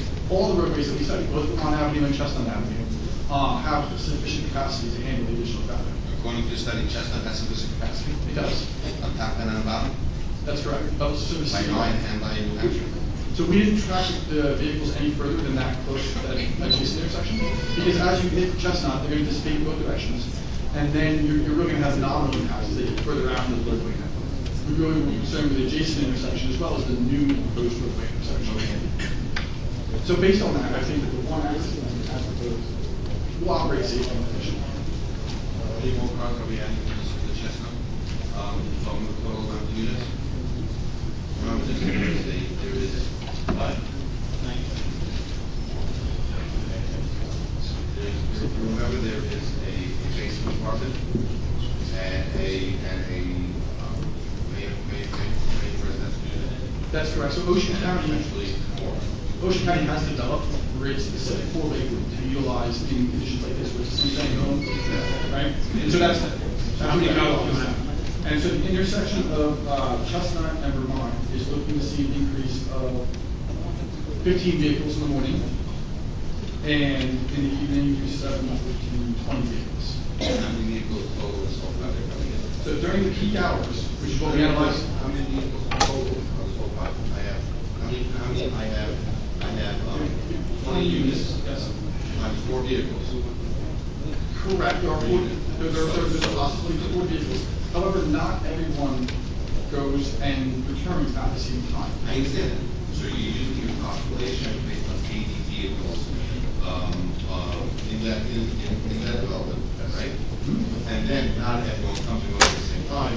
Not everyone utilizes the same morning schedule, and that's how you got the numbers. That's correct. So the numbers would be 7 in and 21 out in the morning, and 25 in and 15 out based on the Ocean County. Anyone have any questions? What? No? Okay. Thank you. Thank you. Okay. Reopen. Yes. We're going to reopen. open to the public. If anyone has any questions to the traffic engineer that just testified, please step up. Please address the comment for us. One more time, do you swear or affirm that the testimony you're about to give is the whole truth and nothing but I affirm. Jeremy were here. I'm not same name, correct?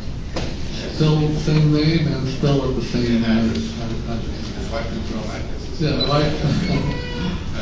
Yeah, I understand what Mr. Taylor said, the whole thing. I'm just trying to understand. He's saying everything is going to work, it's just going to be great. Okay, fine, but perhaps the road can still go through. I'm not saying, I understand everything, I read this whole thing with the 238 trips, that's all it was done with 250, or whatever. It looks like you want a chair up there. What? Questions before and now. It looks like you want one of these chairs. No. I'm very happy with you guys. You're all great. No. Some people run for office, some people run from office, so, yeah. Thank you. Thank you. So I guess, just to address that a little bit, one of the reasons we do prefer a cul-de-sac in this situation is to not encourage the thoroughfare on these streets. You have two residential streets, both in cul-de-sac. And while we're offering a decent level of service, it doesn't allow the opportunity for vehicles to cut into and avoiding that intersection. And something that would discourage the traffic engineer, given the level of service and the hassle that we have. Okay. Anyone else in the public? Okay, we'll see if no one close to the public. Okay, final comments and a motion, please. I just have a quick question. Go ahead. To the applicant. So the applicant is willing to go, right? The applicant is willing to go with the cul-de-sac that you have it right there, okay? Right, without any changes, making any risk going on. Okay? Is that included? Is that included? The applicant would certainly like to keep it with the cul-de-sac as presented, for the reasons that our traffic engineer stated, as well as the fact that this is being designed to be for custom homes, and custom home buyers are not really going to want to live on a street that's going to become a thoroughfare, where these cars that are trying to avoid Chestnut Street are going to cut up and down their street, which is exactly what's going to happen. And as the traffic engineer pointed out, the levels of service that we're working with are pretty good levels of service, level of service C, and how often do you hear level of service A? So I don't see the need to open it up, and that's really the applicant's opinion. Question. Dina? No. What? I don't want to know the questions. Okay. Okay, go ahead. The applicant has indicated that he would study that and like to carry it. With the study what? Just going through, come back with a connection as. We're not going to go. We do this all the time. You know, we're going to make a motion again, and then we'll decide what's going to do this one. Okay. We could make a motion that approval of the opening the cargo. We can do that. We could do that. Okay. Guys, Obi was in the middle. Go ahead. Understanding what you're saying, this is amazing. You have a lot of applications that have already been approved in an area that are going to eventually improve Corporal Avenue. One of the biggest problems that we have is coming in and out of that area. I doubt it very strongly that anybody's going to go up Corporal to cut through that street and go down to Vermont if they come down Chester Street, which is the main thoroughfare. They go straight off thoroughfare right into Vermont. The reason why I want to cut through is for the people that live there, so that they don't get stuck on Vermont waiting in the stop signs for everybody to get out. If it were me, the way I see the application, I would deny this application. I'm not in favor of this application. Okay. Let me put it this way. We can make a motion to approve this application as is. We can make a motion to approve this application with the condition of putting in a cut-through. We can make a motion to have studies and come back. These are the three options you guys have on the table. Am I right? Excuse me, Chairman, if I could. If you do a cut-through, it may affect the number of lots because. That is correct. And then we'll have to come back we'll have to come back to the site plan on that two cul-de-sacs to see how it plays out. And that I'll be okay with. We just come back later to make sure that works. But the number will stay. I'm okay with that. Mr. Chairman? Yeah. What do you think? Anything that's going to change me, on my part, if you're ready for motion, I would make a motion, here, I can come with, you know, with a. I have no motion. I have no motion, do what you want. I just laid out the three motions possible. What is the second one? The second motion is to approve with a cut through, and then let them come back on that with a new site. Well, you have to come back, you have to come back, sure the lot show has been made. So let's, to make a motion to deny this application. Application 4120, make a motion to deny it as is. As second. Okay. Okay. I have a motion to deny. Madam Secretary, roll call, please. Well, 1 second, no, but then you'll be able to come back later with another application, with the cut through, because it'll be a different application. No problem. Losing some units. Go ahead. Yes. Denied, Obi seconded it. Yes. 4120. Okay, Mr. Gelli. Yes. Mr. Halverson. Yes. Mr. Lakewood. No. Mr. Naftali. No. Mr. Ribbiat. No. Mr. Gonzalez. Yes. Mr. Halberstam. Yes. 3-3. 4-3. What? 4-3. No. No, we need another motion. You need 5 votes. It's not, yes. Like to make a motion. I'll make a motion. Yes. What? Right? You need 5 affirmative votes for the motion to pass. We have 4 affirmative votes, so the motion does not pass, and therefore it is for another motion. You were denying it. Right. It wasn't an affirmative, so. Excuse me? You would only need 4 if you're denying a motion. Not 5? Correct. If you're denying a motion, if you're approving the motion, you need 5. Oh, I think you need 5 affirmative votes for the approval of the motion, whatever the motion is. For approval for use of Okay. So who's points? Okay. Okay, sorry. Misunderstood. Okay. Okay. All right, when we come back, we're gonna come back anyway. When we come back, we're gonna go to Doobie Holdings. Doobie Holding, what number is that? 3773A. Okay, let's see, anyone want to carry, another application? I'm up to 4133, Robert Kushner. Is Robert Kushner here? They left already, so I have carry. He would like to carry. You like carry? Hold on, we got a good break. Can I have a motion to carry 4133, Robert Kushner? Motion. Motion from Obi. Second. 1028. Give me 1 second, now we'll do motion. Second. Second, motion actually. Madam Secretary. 4133 first. 4133. 4133. 1028. Mr. Gelli. Mr. Halverson. Yes. Mr. Lakewood. Yes. Mr. Naftali. Mr. Ribbiat. Yes. Mr. Gonzalez. Yes. And Mr. Halverson. Yes. Anyone that's here for appeal number 4133, Robert Kushner, it'll be heard on 1028.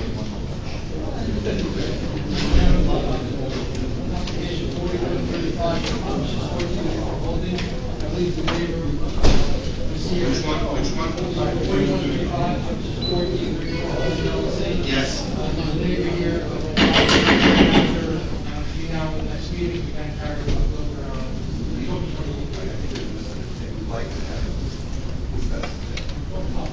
So then wait. Misunderstood. Okay. I'm here. That's fine. That's fine.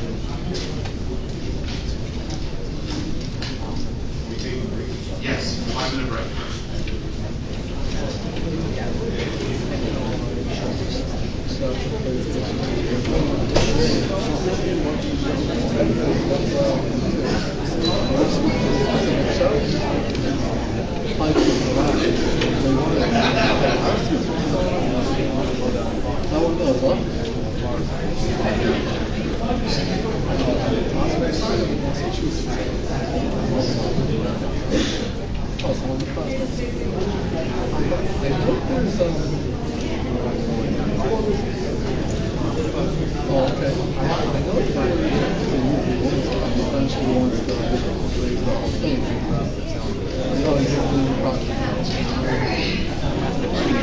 Well, now that they burn things down, you know, that's issues like,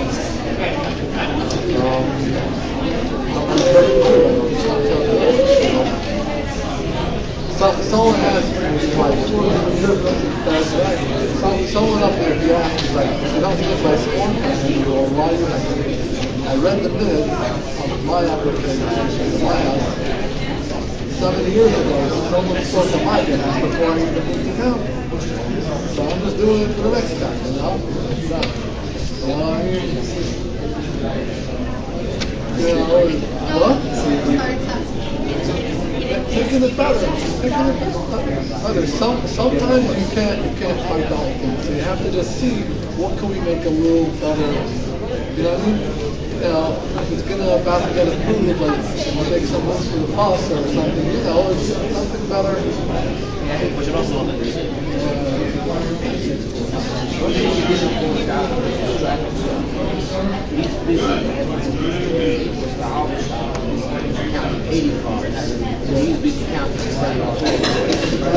The problem is that the problem is that there's no standards on the track. This guy, this son, originally requested or waited for the provider. And I said, how would I come back with the truck? You know, come back with the shop. Two of them. Yeah. So he comes in there and tells them down to the board, like, one. Yeah.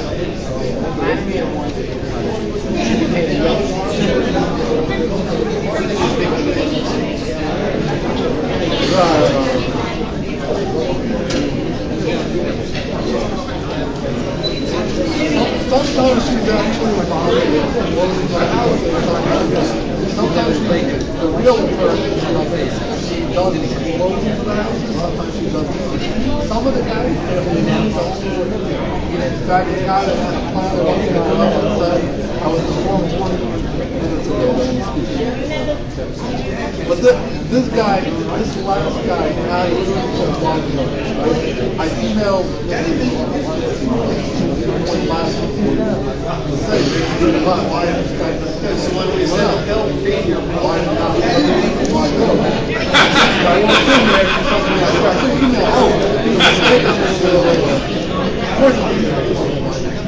You know, I'm just putting it out there because sometimes the zoning board specifically works in the planning board. When you have a hot cell on like a lot size and the back, we got to start this guy told me, you have to know that he only gets denied that's why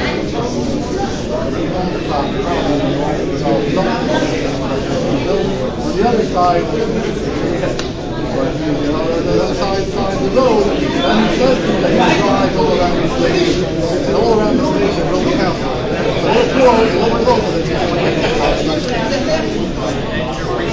This is, he has two that, or I live on that side of the chestnut.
This is better than the town. I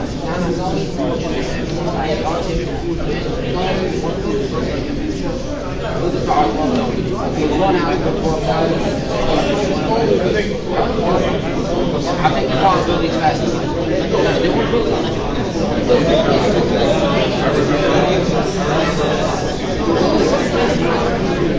the second question.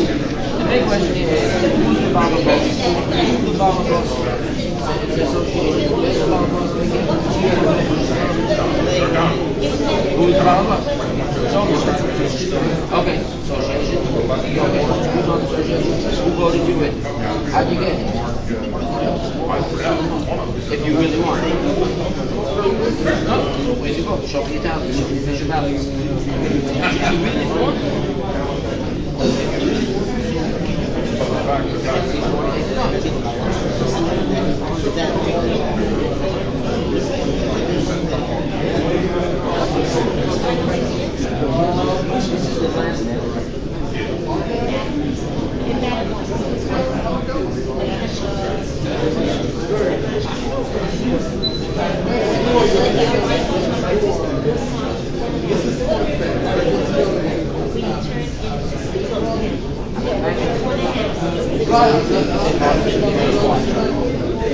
Don't want to buy a house.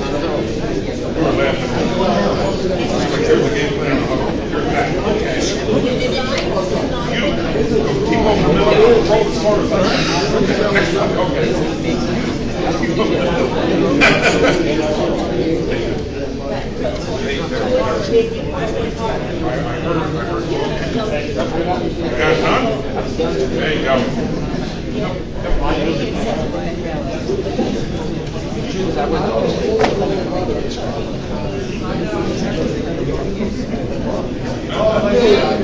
There you go. Hi, guys. Yeah.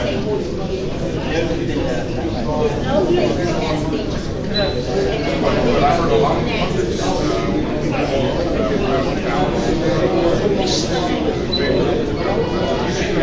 not to see them play. What?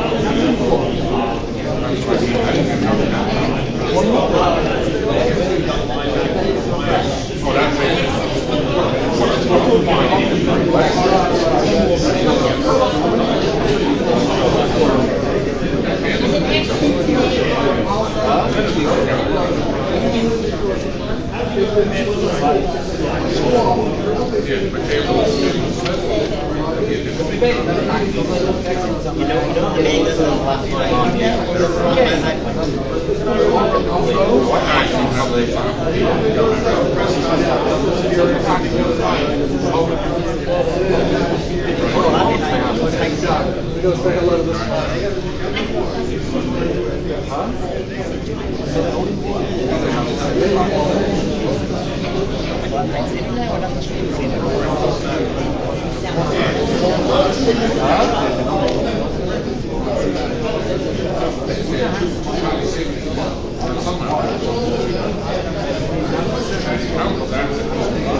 3773A.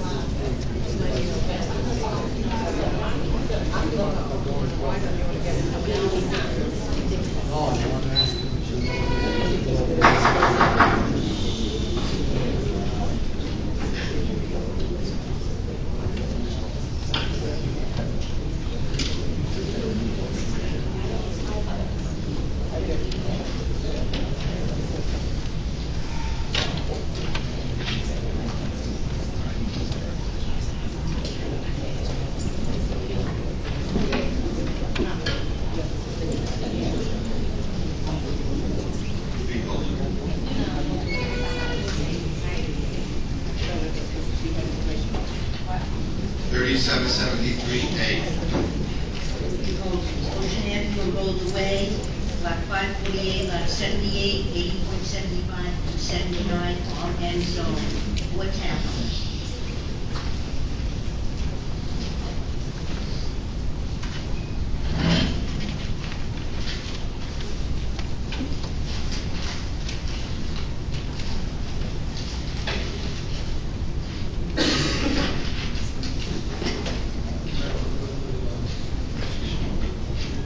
Good evening, Mr. Chairman. Adam Pemberton, the applicant. I apologize, I'm mixing up things. As the board may recall this application, we actually have a approved use variance on the site for 6 apartments. We were on the agenda some time ago, and some members of the neighboring development approached us and they had some concerns. We carried that, it's been carried since, and we've worked with the homeowners association to work out something that possibly may be better for everybody. As I indicated, we have a 6-unit apartment use approved, and we're coming to the site plan. Now what we've done, we've revised that. I'm now here before the board this evening for an application for 4 townhouse units. So we're reducing from 6 to 4. Obviously, I have Brian Flannery here, and he'll go through all the technical matters. But just one thing I want to point out: if this is not approved this evening, we still have our valid use variance requirements, but we just come back to the board for the site.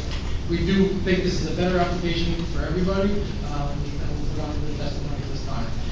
Again, I swear, Mr. Flannery. Before you continue, we gave you many use variance for 6 applications for 6 units, or we set up to 6 units? What did we do? This was approved some time ago. Total 6 units? It was before we was changing. Okay. I just don't remember if it was. I will see, while I'm running the testimony, I'll see if I have the original resolution. I'll provide it to you, but I do believe it was 6 units. Yeah, just get, I'm looking at the resolution. I believe. I have it. Okay. So maybe let me answer this question.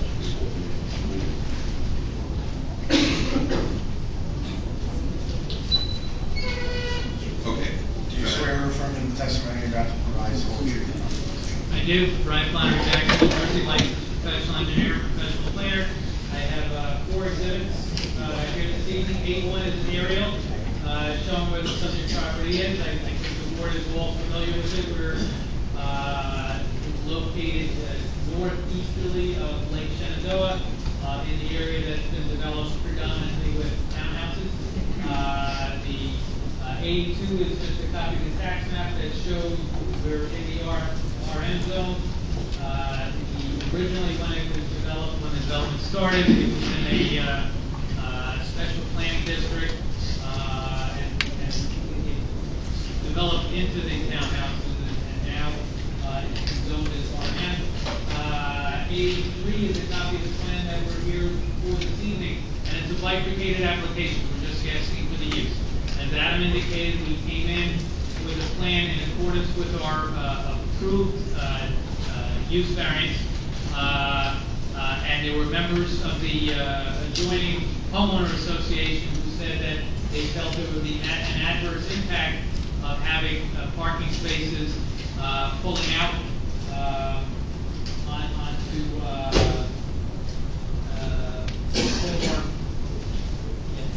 onto all the way. And we met with them, we revised the plan, and that's the plan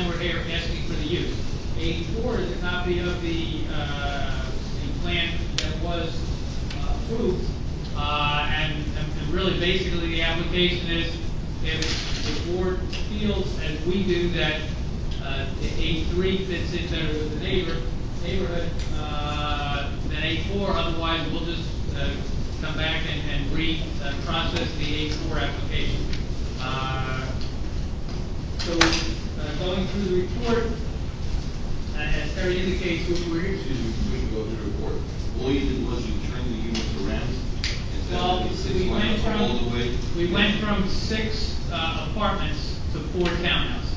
And reverse the orientation, we now have no access onto Boulder Way. So what's your access onto? The access is per an agreement with the homeowners association to extend the parking facilities in the adjoining property, the homeowner association property to the west. So that one townhouse, the 10th unit, has a side yard or front yard on Boulder Way? Well, the only front yard on this is Boulder Way, but the units front on the parking. There's a corner. 10 unit has the side yard or front yard, whatever, full on Boulder Way. That's correct. Now, square footage building wise, these 4 townhouses compared to the 6 apartments. But I think you can see on the plan, they're small.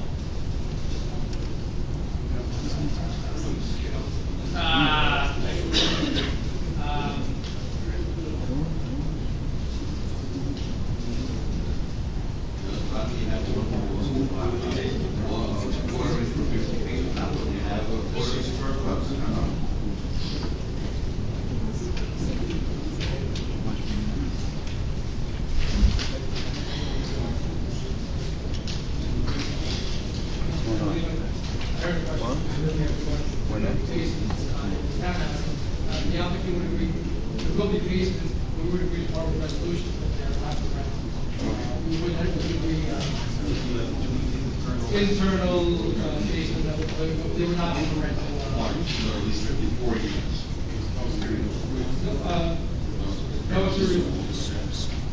They're roughly the same. It's 3,200 square foot footprint. Okay. Go ahead.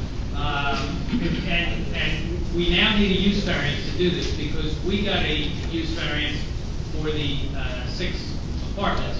Now that it's townhouses, there's a different standard. So the townhouses, we're only allowed to have 8 per acre, and we're asking for 11.68. And that is consistent with the townhouse developments around us. I have plans of the other townhouse developments. I think the board remembers them. If you want me to bring them out, I can show you. But you can see from A1 that it's something that's consistent and fits in with the surrounding. So Terry's report is pretty straightforward, and as I indicated, it really comes down to does the board agree we should go with A3 or we should go with A4? To put the testimony on the record for the special reasons associated with this, the master plan of 2017 on page 2 talks about population growth, and it continues on to page 3, and I've read the whole thing to the board in the past. I'm sure you're familiar with the rule of births and all the other information, but the conclusion is it is therefore important that Lakewood plan for residential development to house its growing population. This is clearly an infill development. My testimony is that what's shown here is better, and I think if the applicant initially had an indication that the adjoining association felt that this was better and would cooperate with them, but without their cooperation, it's not possible. Without their cooperation, the only thing we can do is what's in A4. The master plan, also on page 7, under the vision statement, says encourage development and growth in appropriate locations consistent with established land uses. This squarely does that. If you look on A1, the whole area is consistent with the established land uses. The master plan also, on page 23, under traffic and parking, it talks about the traffic congestion and the shortage of parking. And the conclusion is this can be done in part with sound land use planning that promotes reduced reliance on private vehicles through compact development footprints. And this is a compact development footprint.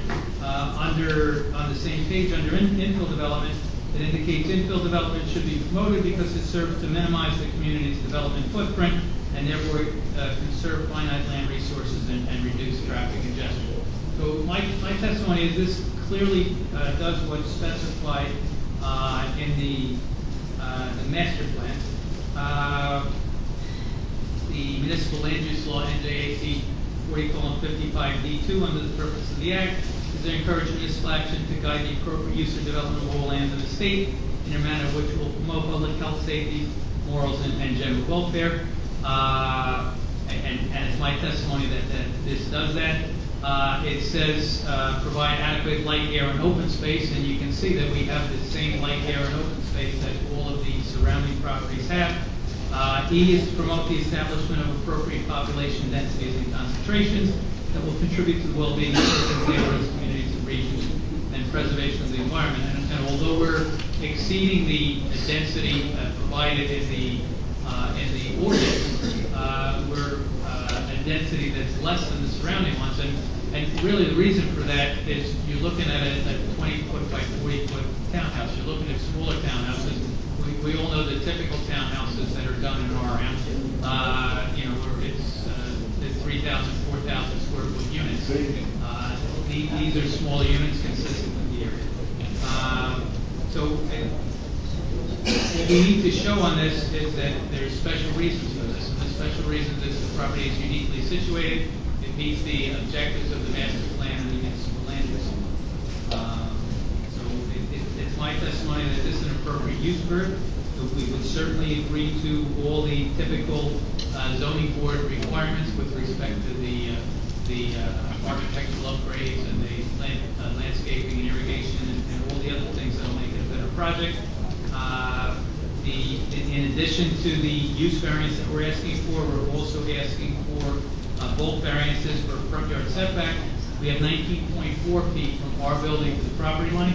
We'll be providing a road widening easement in there in addition, so that Boulder Way can be continued in the fashion it is. And if you look at 83, Boulder Way then becomes a road that does not adversely impact any of the traffic or other traffic movements in the area with parking that would need to occur on it if we went back to A4. And A4 was done obviously because it was a unique piece of property. It had hardship conditions that would require the only development is access from Boulder Way.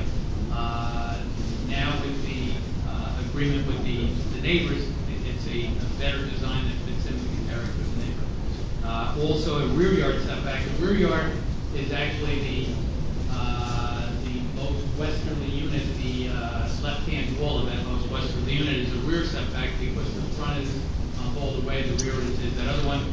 We're proposing 0 feet there, and that is what was shown to the adjoining homeowners association to make a building that is comparable to the one that was approved, but in a better configuration.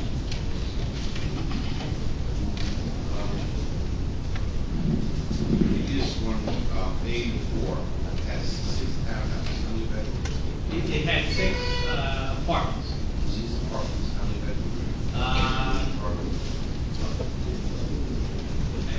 My recollection is that they were 3 or 4 bedrooms.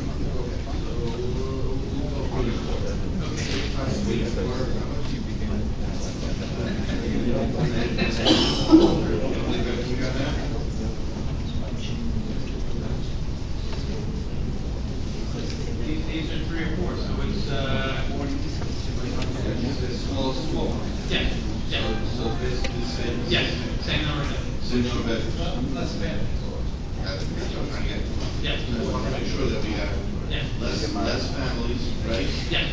700 bedrooms, plus units, and it's going to work better because we say it's not going on over, which would cause a issue with the traffic and the safety of the cars coming in and out. Is that what I'm hearing? Yes. Correct, and we can agree on the basement, we don't entry from the outside.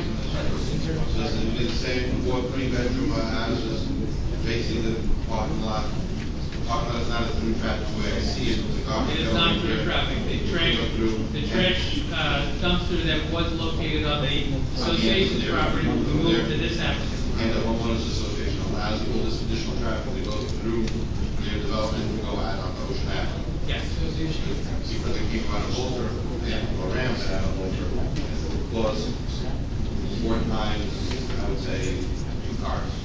There's no basic over here, something like that. We're availability.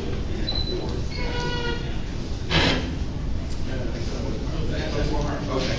I have a question. And again, it's a bifurcated application, so if the board acts favorably, we will come back and we'll have to show you how all the drainage and all the other impacts. Okay. Mr. Chairman, Mr. Woodhouse, we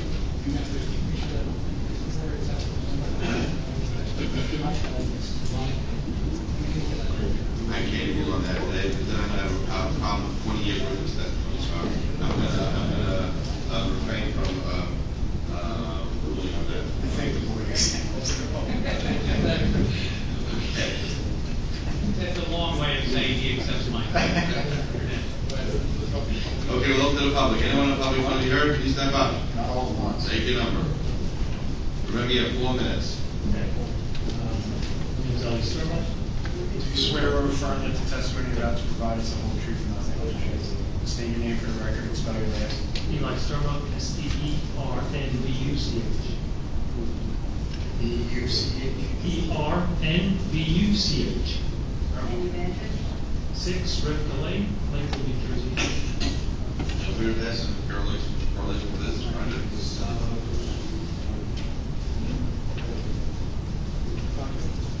On the other side of the ball,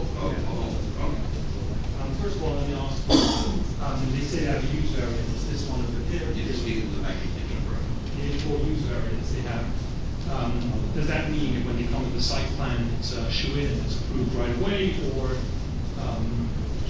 can we oppose the site plan kind of retro with use variance that was approved in 2012? Yeah, it's kind of, I wouldn't call it a shoe-in, but more than a slipper-in. As long as it meets Sleeper-in. Can you explain, elaborate on that? Approved. They just have to make sure that it shows that it If works. the site plan meets the approvals, it goes through. The original approvals. So, as concerned neighbors of the Lakeview community, we are here tonight to oppose Dudley Holdings' appeal. 1 second, you can speak for yourself, not for anyone else. When I'm an attorney, you have to speak for yourself. Okay. While I support smart, responsible, planned growth, I respectfully ask for no variances to be granted here tonight. I have many issues with the proposal from Dudley Holdings, but my 3 most compelling reasons to oppose the proposal include: number 1, the application requests to build within Lakeview Development, adding on 4 newly constructed 20 by 40 homes. Now all Lakeview homes are 20 by 30, and Dudley Holdings' application wants to build 20 by 40 homes, which are 33% larger, and will be significantly higher than all the 120 homes in Lakeview. This is out of character for the block, for the neighborhood, and the entire Lakeview community. The construction of these homes would cause substantial detriment to the character and the nature of Lakeview. Number 2, the application requests for there to be no setback on the west side of the property, where 25 feet setback is required. Essentially, they are asking for a 100% discount in terms of setback to be allowed to build up to the property's line. On what basis should they be allowed to build with 0 setback? Mr. Florence, who owns a neighboring property, could not make it in tonight to sent me a written statement to hand over to the zoning board. Well, Mr. Florence writes... So you can't read, you're not an attorney, so you can only speak on behalf of yourself. So keep it limited to yourself. Okay. Okay, I'll skip that and I'll let that hand over his written statement to the zoning board. You can give it to the board. You have a minute and a half left. A minute and a half left? Okay. So I'm going to just skip a little then. In total, on the west side and east side of the property, 50 feet of setbacks are required, 25 on each side. The application wants an approval to build with a mere total 19 feet setback, but 0 setback on the neighboring property's line. So the developers are not requesting waivers or variances here. Their appeal basically states we wish to build as we wish without any zoning code constraints. Why the developer would even consider presenting to the Lakewood zoning board with such a chutzpah, an appeal that disregards all zoning boards without the board scuffing it, tells me and everyone in Lakewood something about the Lakewood Township Zoning Board. Zoning board members, I want you to put yourselves in our shoes. If you were living in Lakeview, would you oppose or support the proposal? I urge you to vote in a morally responsible way that considers the greater good of the Lakeview community. On behalf of the Lakeview community and thousands of Lakewood residents, I urge you to vote and to vote no to this proposal. I have one question for you. Yes. When did you move to Lakewood? How long? 3 years ago? How long? Almost 3 years ago. That's 2015? 2016. 16. So you weren't there during the 2012 application when this was approved? No, I was not. To be honest with you, I consulted with Ron Gazarovski, who you know, I asked you tonight, he told me that he believes he could, fight it when it comes to use builder. I don't know, that's why I was asking you tonight with regards to that, because of the two, I do believe this is lesser of the evils. The one that I'm proposing tonight. I'd rather have this project approved. Yeah, because this is an apartment building. The A4 is that one, the one in 2012, is an apartment building, while this one is, they are townhomes. While, so they're 20 by 40, there's 07, but they are townhomes. So if I had a choice between the two, yes, I would say tonight's goes, but, You would rather have 6 units? No, I'd rather, right, You'd rather have tonight's than last, than the other. Okay. I oppose tonight, but I oppose tonight, and the lawyers I consulted with told me that they can oppose that one by at the. So he's not here, so when he built the company, so you would, okay, I got it. Fine. Do you understand there's a bifurcated application? You know what that means? Which ones are Both. That means they have to come back at site plan, which means we're going to review where everything is set up. Yeah, either but way. we know tonight how they want to set it up. They want 0 setback. Not necessarily. Depends when they come back. Tonight, we're only approving the amount of units they're going to have, but not necessarily all the. Well, they're not going to put units, in the sky. They're going to put units on the down floor. That's 20 by 40. So there's 20 by 40 on a 100-foot lot. They're going to use 80 feet of the 100 feet. It's true, but It's not going to be they're not going to be pizza pie houses. It's true, but it's either 4 or 6.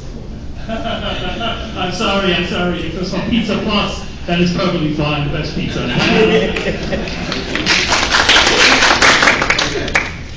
Next. Okay, and hand over Mr. Florence statement. I would turn. Next, please, 1 second, please.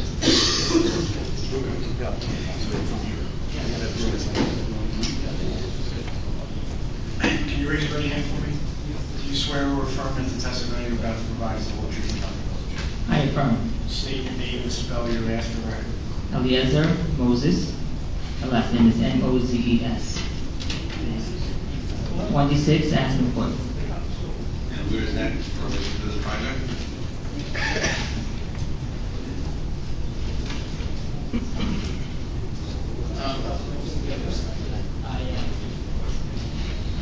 Okay. For the record, I'd like to just make it clear that. Yeah, 4 minutes. Sure. That when the developer has said that they spoke to the HOA, the HOA has agreed, as there has been no formal discussions or formal agreement. Definitely nothing that's been binding. Number 2 is that we keep going back between either the original site plan or with 4 townhomes on this lot, when we can easily compromise with 3 townhomes in the lot, which will be more in character with the neighborhood, which will allow normal setbacks and will allow us to preserve the eeriness and breathability of the neighborhood. I'd like to make a personal point because I'm going to be adversely affected as one of the nearest neighbors. They're planning on opening up the parking lot in what's right now a small parking lot with only a few houses on the parking lot. They're planning to extend it, and when they extend it, so they can add more traffic to the parking lot. And when they plan on extending it, the street's gonna narrow, which is gonna make it a little bit more difficult to go in and out, which is gonna cause a little bit of more traffic and safety issues for those who live on the block. And that's something I want to point out. I'd like to also point out that they're required by law to give a certain amount of parking spots. They're not giving that amount of parking spots. If you look closely at the application, while they have to give 8 parking spots for the houses plus 1 for the handicap, some of the spots that they're offering to give is coming out of the Lakewood HOA property that does not belong to them. When they open up the street, they're going to be opening up the street, paving over a piece of grass, and because it's going to be part of the pavement, you can park another spot there. But that's not land that belongs to the developer. That's land that belongs to the HOA association. We have a shortage of parking on the block, and another spot opens up, it should belong to the people who live on the block because the land belongs to the HOA association. So the developer is not providing enough parking for the amount of townhomes that he's offering to build. Another thing that I think has been iterated before, yes, it would be nice to bring townhomes that are in the character of neighbor into the neighborhood. Yes, these are slightly larger, or maybe more larger, and they're going to look larger. So when you can bring townhomes which are going to be 33% larger than the existing townhomes, and you're going to raise the setbacks, the effect is going to be overbearing on the people who are close by in the neighborhoods. It's not going to maintain the character of the neighborhood, because right now the neighborhood has a character of such where there is a lot of open land and open space, and it gives it that feeling. When you overbuild on the lot, but you don't provide setbacks, then you are taking away that feeling of openness and eeriness. Yes, so I'd like to reiterate back what you said before. I think we can easily compromise, at least from my point, that if the original site plan is not tasteful to people, we definitely can compromise putting 3 townhomes, even at the size that they are, with proper setbacks to make it look eerie, but 4 townhomes, besides for the legal implications of not giving enough parking spots, it's also going to, and opening up into a parking lot that's going to adversely affect neighbors. We also take away the eeriness and openness of the neighborhood. Thank you.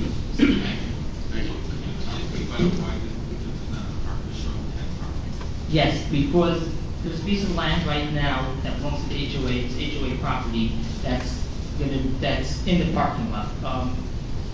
Right over here, we're showing. We need the mic. Sure.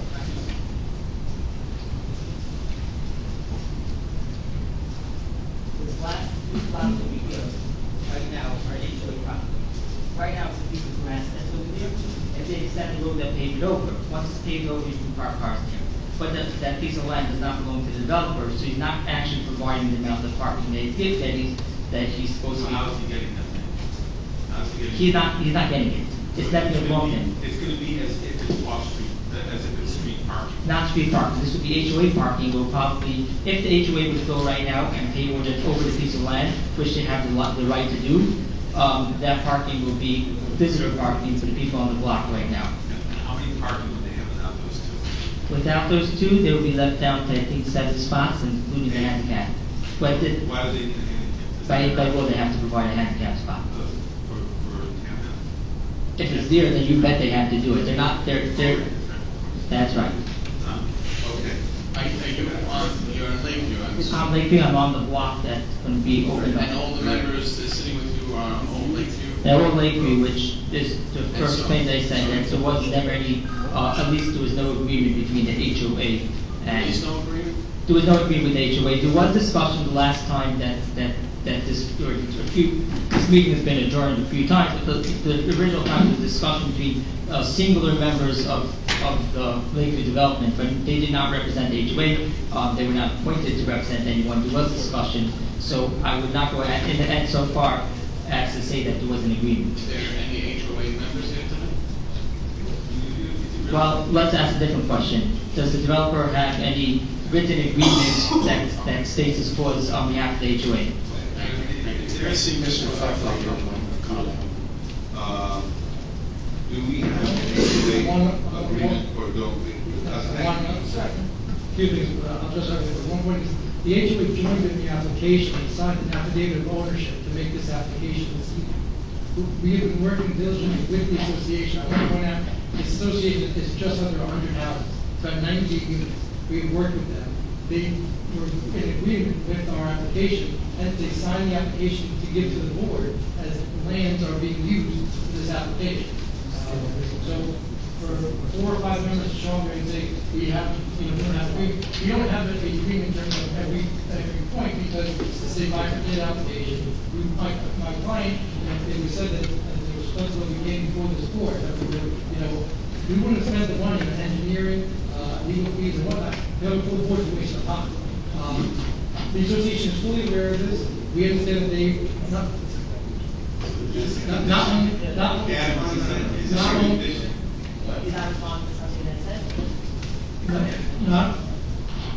so again, we would have to come back before the board, obviously, for the site plan, and at that point, we would give the agreement signed by the association. But again, they signed this application to come forward this evening.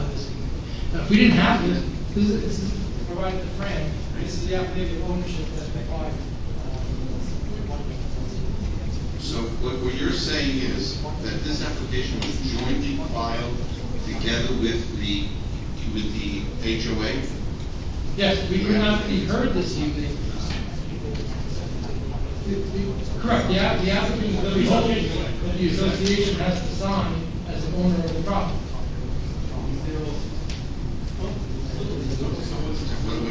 One second.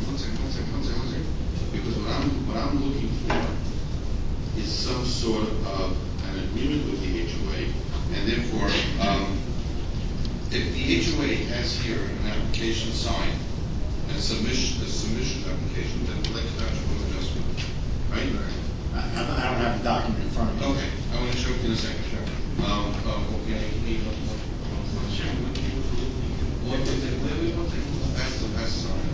Thank you. Do we need an HOA agreement over here? If they're part of the application, they sign this application? Well, since this is a bifurcated application, when this comes back for site plan approval, to me at that point, that's when something like that would be handled. So at this point, we can move forward with that, with this affidavit of ownership. With this affidavit of ownership, the reason the HOA knew about it, because they signed this application. Correct. Right? Correct. So at that point, we're going to need to know from them to show us the proof of the 10 spots. And that they're agreeable. And that they're agreeable to the 10 spots. Correct. That was our intent the whole time. Okay. Okay, so we're going to move forward. Correct. Okay, that's what I want to make sure. Thank you. Okay, anyone else in the public, please step up.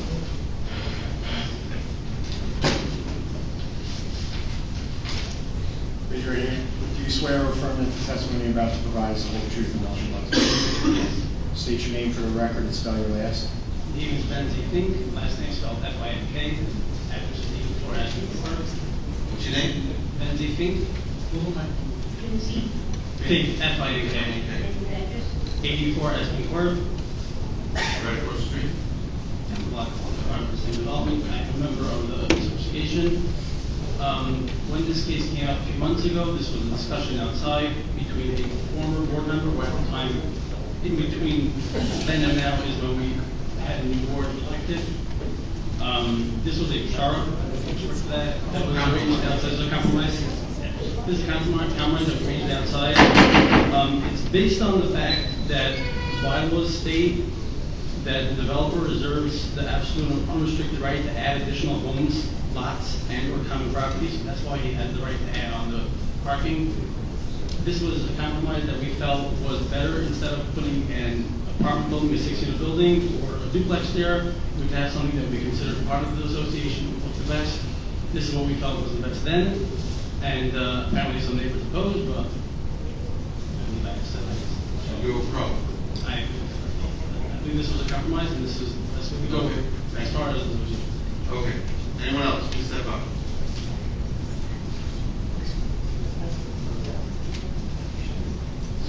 Do you swear or affirm that the testimony you're about to provide is the whole truth and nothing but the truth? Yes. Can you state your name for the record and spell your last? What is it? Mike Berman, B-E-R-M-A-N.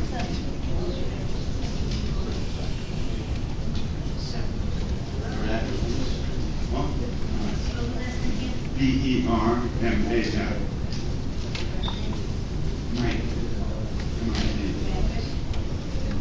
33 East Main Street.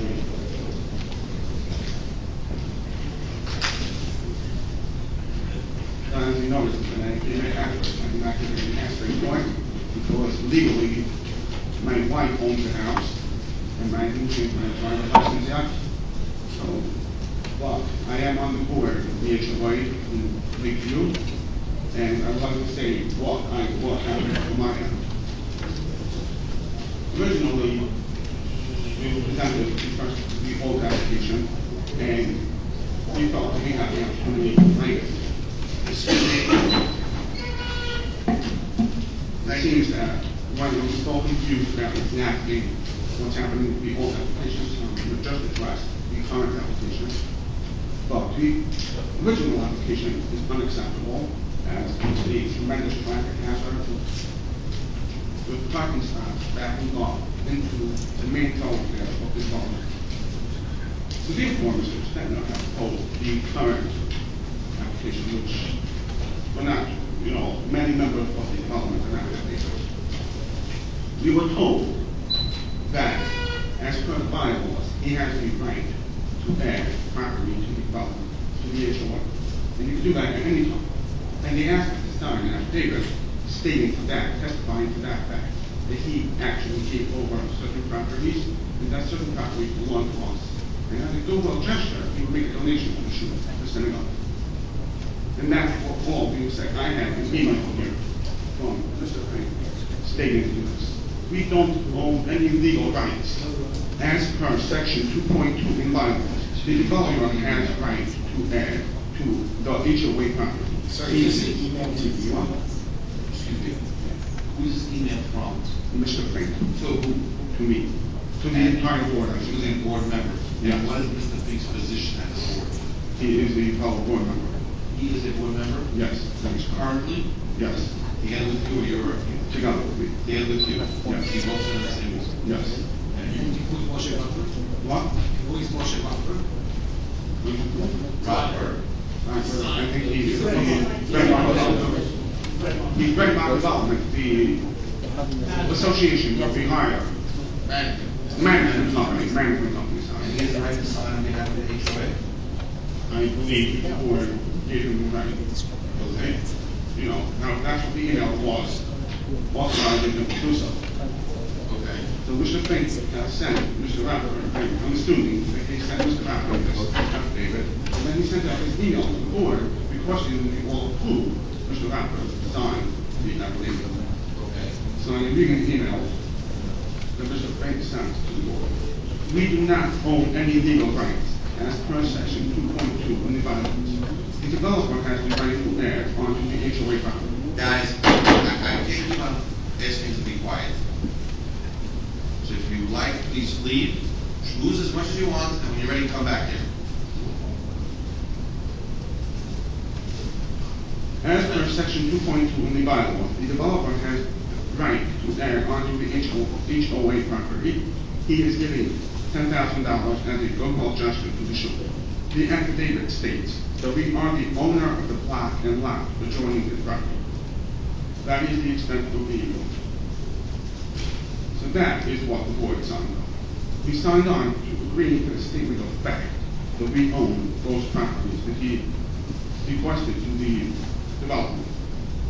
Therefore, his thinking goes that therefore we approve the entire plan, which is absolutely not what we authorized Mr. Rapper to sign.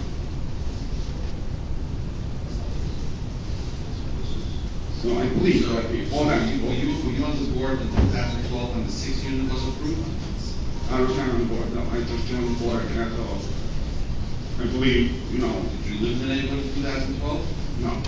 So are you aware that you can go ahead without anything today that we're discussing and put that apartment house of 6 units? So back and you can stand the spectacles, they can go ahead. So I'm wondering if you approach the board prior to April or March. And then I can't tell you why, but do you realize that? They can go ahead and put that unit in. I believe the testimony was he approached the board because the board had some issues with the apartment complex, and now they wanted to put in the townhouse. It wasn't just the board that had issues with the current complex, the entire neighborhood. I think a bunch of us are confused as to why that was presented to the board, because it's so simple. When we came in April, the site, we had the The 6 units, I went. Correct, the six-unit bifurcated use variance previously granted. We came back in April, for the site plan. Prior to us being heard that evening, there were some of the same objectors, the neighbors, said, hey, we thought some of these suggestions were made. I believe actually they had hired Mr. Gazarovski at that time. He was here. We sat in the hallway. This concept of making it into 4 townhouses was created. And from April, as we stand here this evening in September, we were working diligently on this application. The board deemed that they'd rather see the 6-unit apartment. We'll be back before the board on the site plan. We believe this is better for everybody. I think even the objector indicated they would prefer this application to the one of the 6 apartments. We're working here in good faith. Nothing here is being done underhand. It has to be that you don't have any cars backing out of Boulder Avenue this way. It's a better Then it's street where everyone just comes out. Everyone agrees it's a better application than this apartment. So no, I have to look at what the problem is, but okay. That's why we're confused. It seems like that we misunderstood, because in the site plan, okay. So if this is not the site plan, this is just the 4 units on every sense, and by all means, and then we'll plan the site plan on our issue. Correct. No, You can do that. Correct. okay, so that's the case. Correct. But just know that if we approve this 4-unit plan today, he does not lose the 6. He can go either way. Right, we need to come back to the site plan before. And to the 6. At that point, if this 4 gets approved tonight, he has a choice to come back to the 6 or for the 4, whichever one he wants. That's the case, I mean, Okay. Don't you understand that? yeah. Okay. Anyone else? Thank you. Anyone else?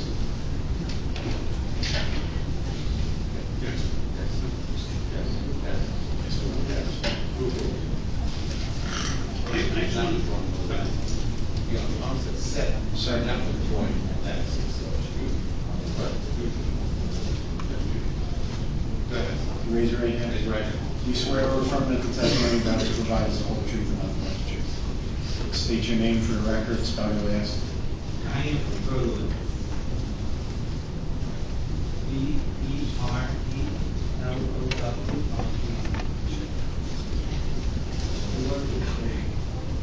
For what? Ripfield Lane. And where's Ripfield Lane in relation to the project?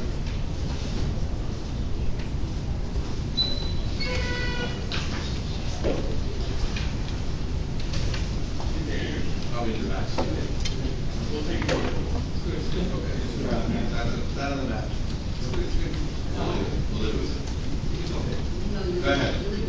You're close. Pull my right opposite to the property, to the cross shoulder there. So, Okay. Go ahead. I just want to express my opposition to it being 4 units instead of 3. I think that it's being right up against Boulder Lake, having 10 feet, and I don't see any reason for it to be 4 units. It has 3. Let me ask you a question. If we reject the 4, he has a right to build 6. You'll agree with that, right? Which would you rather have? Wants to reject the 4 and then build the 6? I want to agree. That's the reject 6. I just want to clarify something for everybody sitting, and maybe the, I forgot your name. Martin Buckley. By right, he is allowed to build 6 units there. Correct. Yes. You don't have to come for the site plan. 6 apartments. Yes. And he's requesting. Won't he still need He's- approvals for parking? No.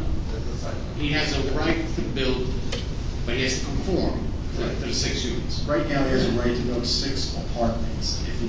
He'll still have to come before the board for a site plan, but that's what he has current approvals for. So today, he's coming for a different application of 4 units, a little bit larger. 4 townhomes. Okay. And if he gets that approval, then he'll have a choice between 4 and 10, 6 apartments. To you. And the site. Would be 8-3 or 8-4. I don't want. Maybe you should. I don't want the first one here, but I don't think there's any reason to approve this one. Well, where is that? Thank you. I don't think he's gonna get parking approval for the other one. Thank you. Anyone else?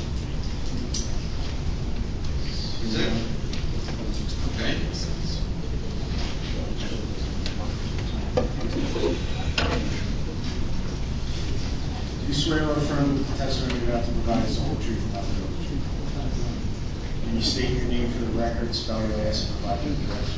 Ari Berman, B-E-R, B-E-R? B-E-R, And your address? 76 Aspen. Does the old plan reflect the original? Sorry. Does the old plan reflect the original approval, or how it was requested for new variances in March? Because I have the notice here from March, which is requesting a bunch of variances. I think this was the plan from that. So what was the original approval? What was the original approval for? 6 apartments. Just 6.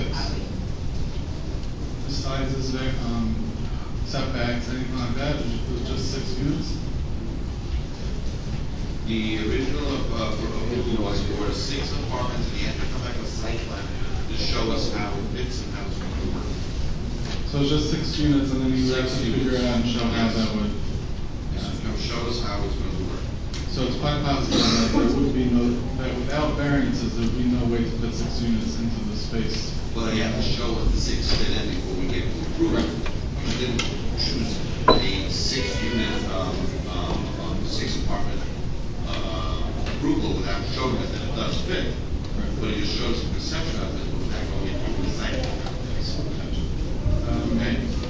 If that application came before the board today, would it be approved? Excuse me? If that originally application. I don't know. I haven't seen it. I can't answer the question. We didn't present it. I don't know. It's already approved, it just has to fit.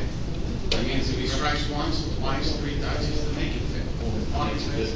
If we reject him, then he has to go back to the drawing board and make it work, But it's approved, even if he gets turned down the next time, when he comes back with 6, he just has to come back again and redraw.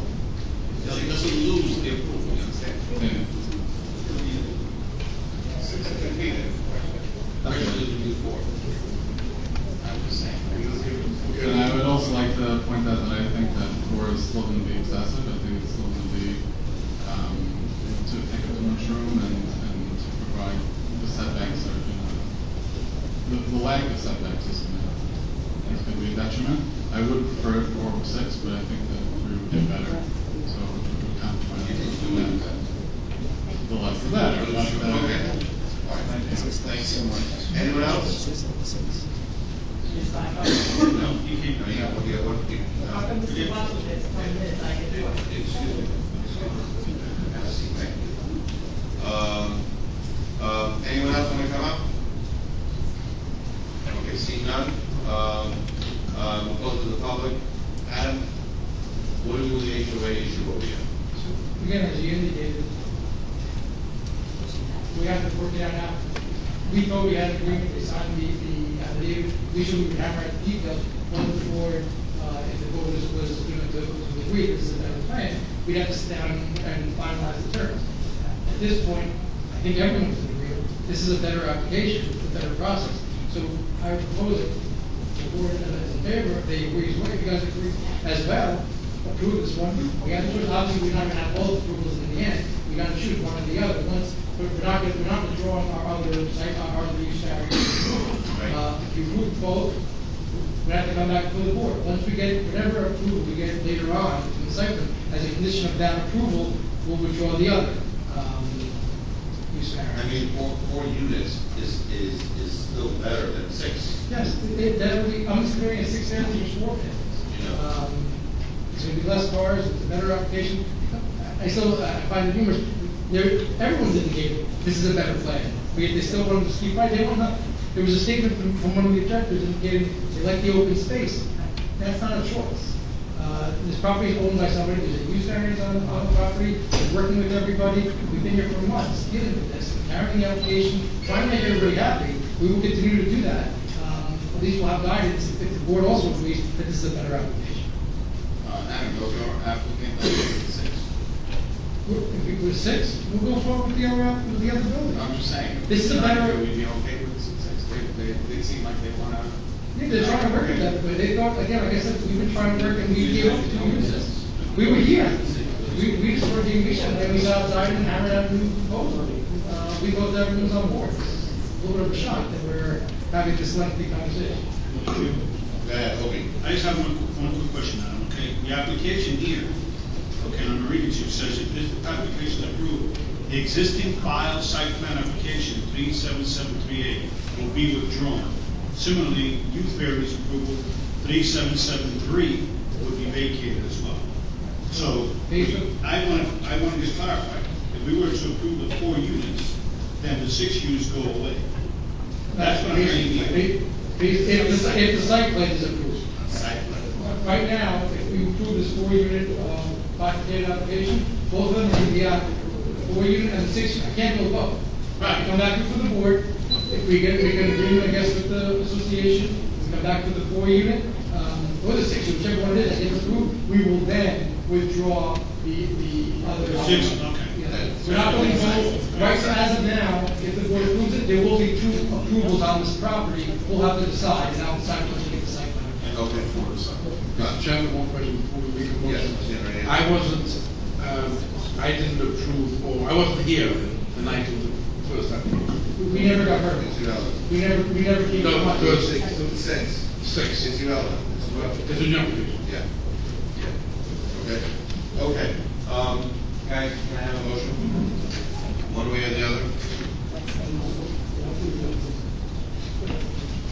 What? Okay. I'm looking at it. Listen, I'm going to approve the application for the 4 units because I know it's going to be better than the other units. Now, I'm not approving the size of the units, okay? Because you guys are going with 2040. I might say, you know something, make it conforming to what's in the area, make it 2030. So that way I don't want a huge building when all the other buildings are small. But I do prefer that it's not on Boulder, so it's safe for the people that live there, the parking streets. And I do prefer that it's inside in conjunction with what was there. So that's basically what my approval would be. And I'm second. Okay. I have a motion from Obi. Is the motion for 2030? No. It's for 4 units. It's a motion We have to come back 4 to the site. units. 4 units. Okay, that's it. Yeah, okay. Yes. There you go. Madam Secretary, roll call. Yes. Obi and Gilly. That's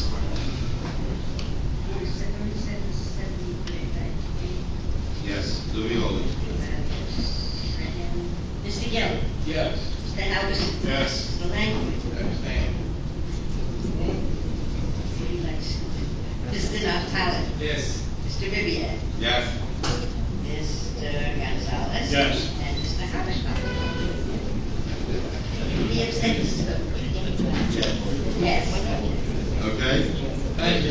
Good night, good luck. We'll see you back when we come back. What do you want to do? Thank you. Okay. What do you want? 26 Congregation Miles and Laura.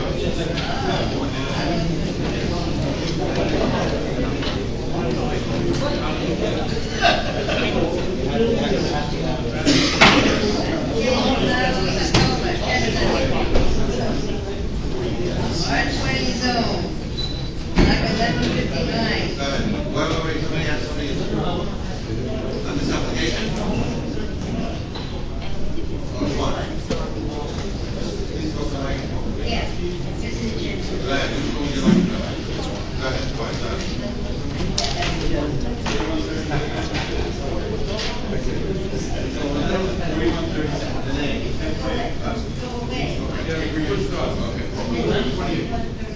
October 28th. At the circus. October 28th. This is one, Yes. the time is now 10:13. At 10:59, I'm going to be starting my clock. Okay, so let's run. 11 o'clock, I'll be in it. Great, let's hurry. Thank you. We're gonna do it. Mr. Chairman, before, in front of, I just want to know. I'm going to say that. I'm going to go back on my agenda. I am up to 4133. Robert Kushner. Oh, we did that already. Sorry, I didn't mark that one off. Okay.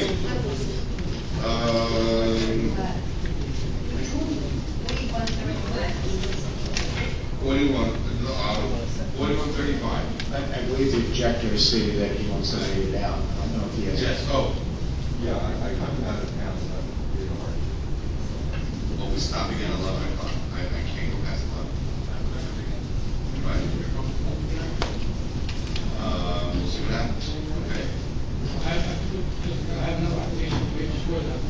Which one?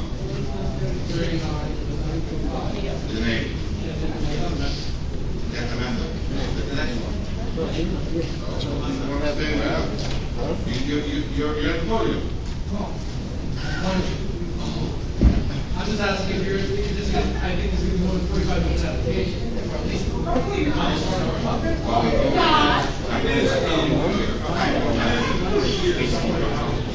Sheena Megatoro, 4132.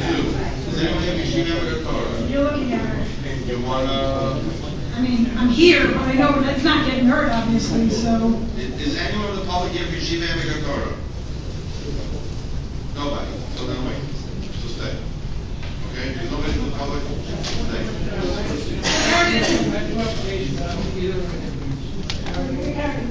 go ahead, Gary. 3935. Eight amendment. Okay. 1028.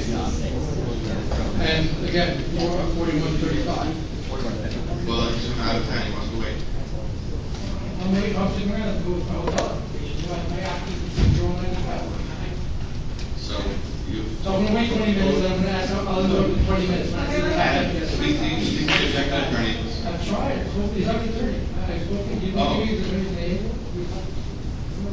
I'm here. Right, sit down, try your application. Let's try your application, maybe you'll get heard.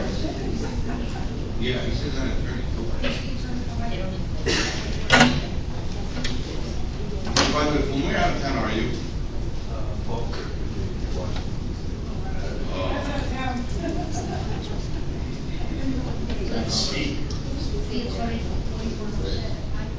High Point, 4107 High Point. The 41, would you like to hear the applicant? I'm here for the applicant. Are you the attorney for the applicant? Okay, so you hear what's going on. Either you get to or we won't. Do you want to table it or you just want to wait it out? I mean, I'll just wait. Okay. Fine, all right, we finish at 11 o'clock, so regardless, okay? No, she looks like that. Go ahead. 1028. One second, I think this is door, but that's why I want to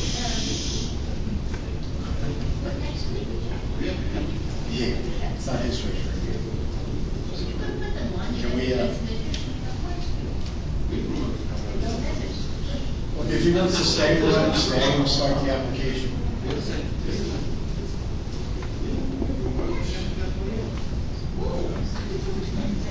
Okay. Next week. 1019. 918. 918. Wednesday. 918. You okay with that? Okay, so we're gonna table it to 918?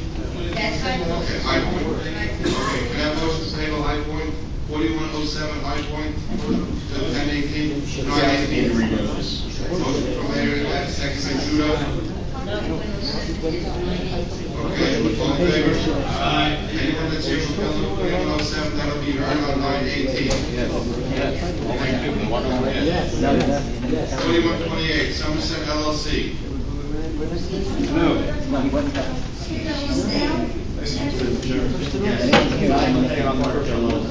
Nine Ten Park LLC, 918.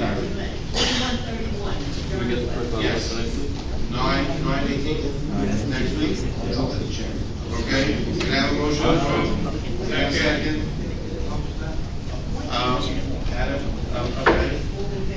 Aye. Anyone that's here from Pelham, 4131, 910 Park Avenue, next week, 918. Next week, what time? It's a Wednesday night. Wednesday night? Yes. Okay, let's go ahead. Okay. Okay, Ms. Weinstein, go ahead. Fred, you read into the record already? Okay. And this is a use variance conceptual, preliminary finding, allowed 20. That's absolutely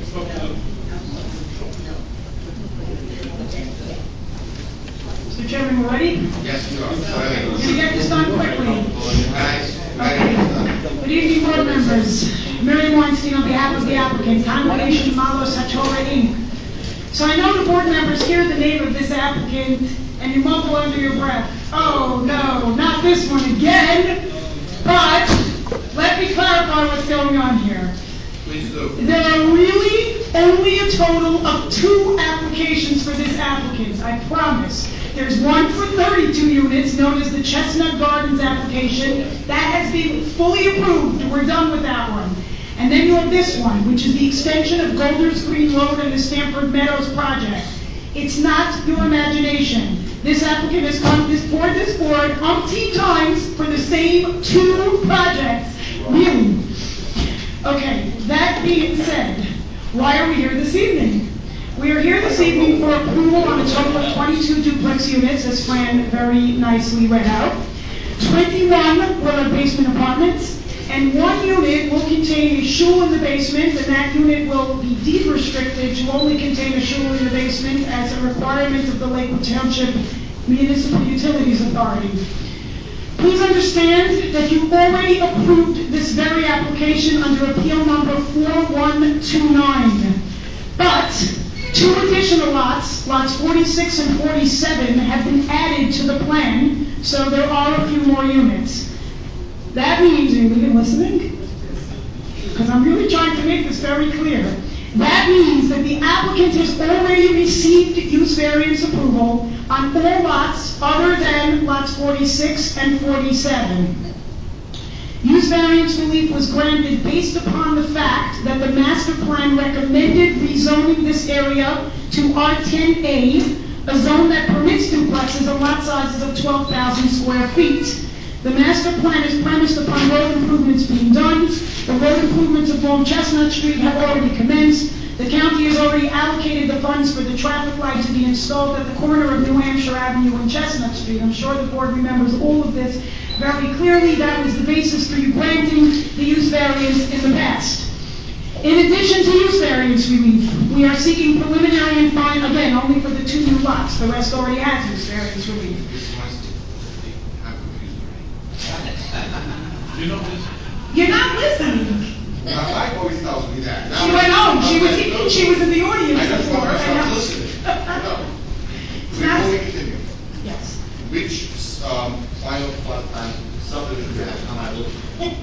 Well, okay, let me, okay. What am I looking at? Okay, hold on. Again, no, seriously speaking, in plain English, okay, this applicant has 2 applications. One is fully approved for 32 units. The second one is this one that we're going to identify and mark as an exhibit. It has a total of 22 units. You approve... Paper. Which paper? Which? Look at the local development. I have the final plot plan, major subdivision plan, that dated That sounds good. number 14-233, dated July 24th, 18. Correct. 18? Yes. That is revised for July 19, I believe.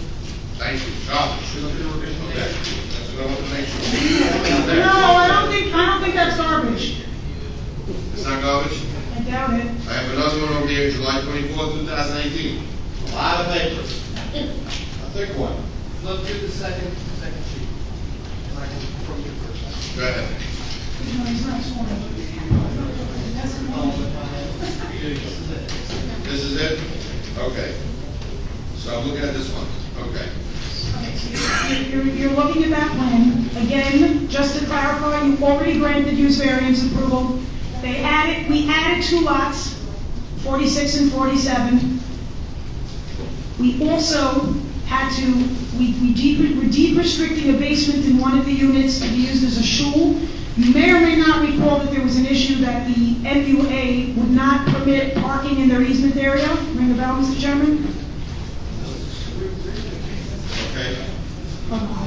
I'm going to explain it, but I just want to clarify why we're here.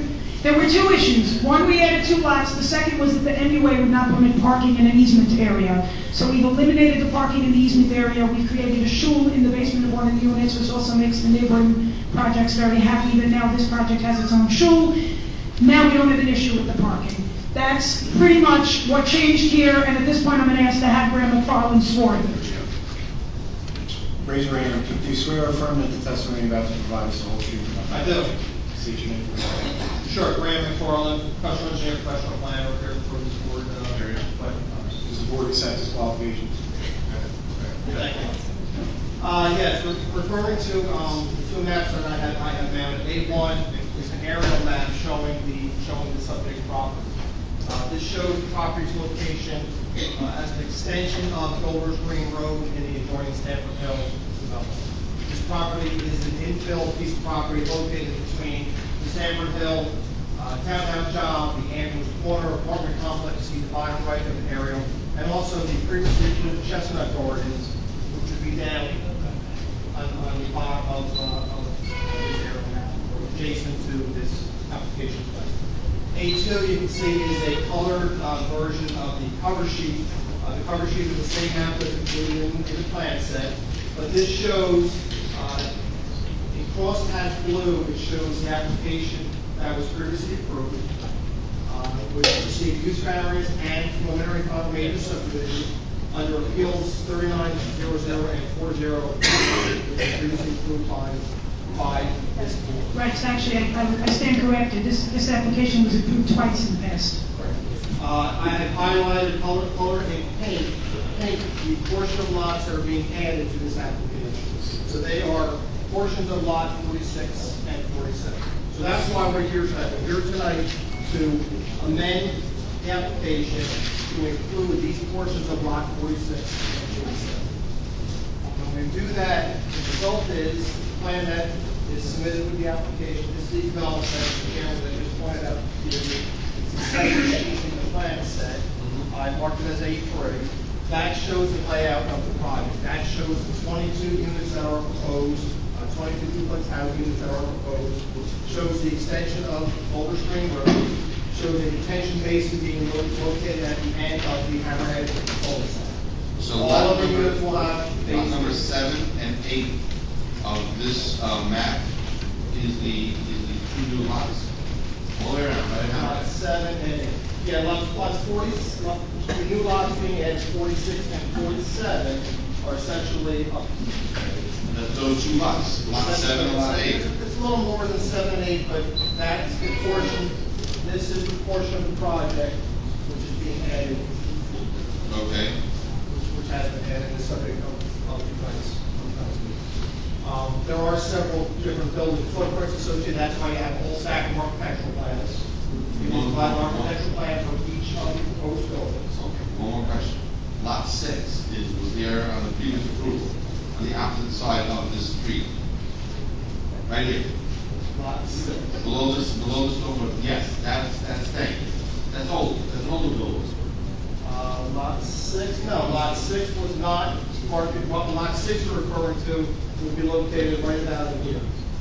So lot 6 is within one of the new lots. I see lot 6 on the new lot right here. Yeah. I see it on that right here, lot 6. Yeah, but what he's saying is it's coming out of the pink lots. Look. Right. It's coming out of the pink lots. So that pink is part of lot 6? Lot 6 is part of the pink. Got it. Yes, lot 6 would be within the. Is it within that pink? Correct. I'm trying to, so you're approving from lot 6 over there, all across where you're creating, lot 8, lot 7, lot 6, and lot 9 is an old approval? Again, if you look to the aerial referring to A1, you can see this line I have here in red crosshatch. These lots have frontage on Salem Street and were subject of a minor subdivision approved by the planning board. That's also part of 46, 47, and 48. That is not part of this application for development. But the wetland corridor that runs through the property from west to east. So the property that sits to the south are part of that application. Okay, fine. The property running on Salem are part of that planning board. Fine, but what's concerning me here now is I just want to understand what was approved and what's new. I want to draw a line, on my wonderful plans that I have. I'm also going to show you. If you don't mind, can you step up there and show me exactly on my map of Wait, what we're. I think, Mr. Chairman, he's gonna we're gonna mark the old plan versus the new I'm also going to plan. show you A4. That's gonna make it clearer. A4, which is a development plan dated April 4th, 2017, revised from the plan that the board approved that did not include lots 46 and 47. Correct. So that cul-de-sac was down here in the bottom. Correct. Under the original approval, the cul-de-sac was proposed at the end of that particular project. They're located here. The new cul-de-sac, as we added 46 and 47 on the market plan, got added 46 and 47 up there, extended this road, and a hammerhead. So this whole thing here, this whole hammerhead, lot 5, 6, 7, 8, 9, 10 is new. Yes. Yes, that's just a... No, it's correct, it's not two duplex lots, we're adding on two lots from the mother lot, but correct, how many new duplexes are there? So we adding 2, 4, 6 houses. Let's go back, how many duplexes were approved under appeal number 4029? Under the original application, there Yes. were 2, 4, 6, 8, 10, 12, there were 12 housing units. There were 12 and now there's 6. 8. Why 8 now? 22. Proposing 22. There are 10. There are 10 more units, but one unit has a basement that's restricted for use as a shul. It's 10 more units. It's 10 more units? Yes. So again, 5, 6, 7, 8, 9, 10, 11, and 12? We went from 12 to 22. It's 10 additional units. It's this whole section. This whole section. It's the top right-hand section of... Which is the side of the old cul-de-sac. It's basically over here. Which is the side of the old cul-de-sac. Yes. Right? Basically everything in here, which is... Right, so you're eliminating that cul-de-sac, and you're just making it a 90 turn up, and you're creating a hammerhead, and you're putting lots on both sides of that 3 road. So this is being approved, right over here, this whole square. Also. Okay. That wasn't approved, okay. Next one, make sure. He doesn't even realize what he said, actually. Can you read? Here's the old cul-de-sac. He's eliminating the cul-de-sac and creating 90 feet for go up and create another. All those being rolled. Right up here. We have the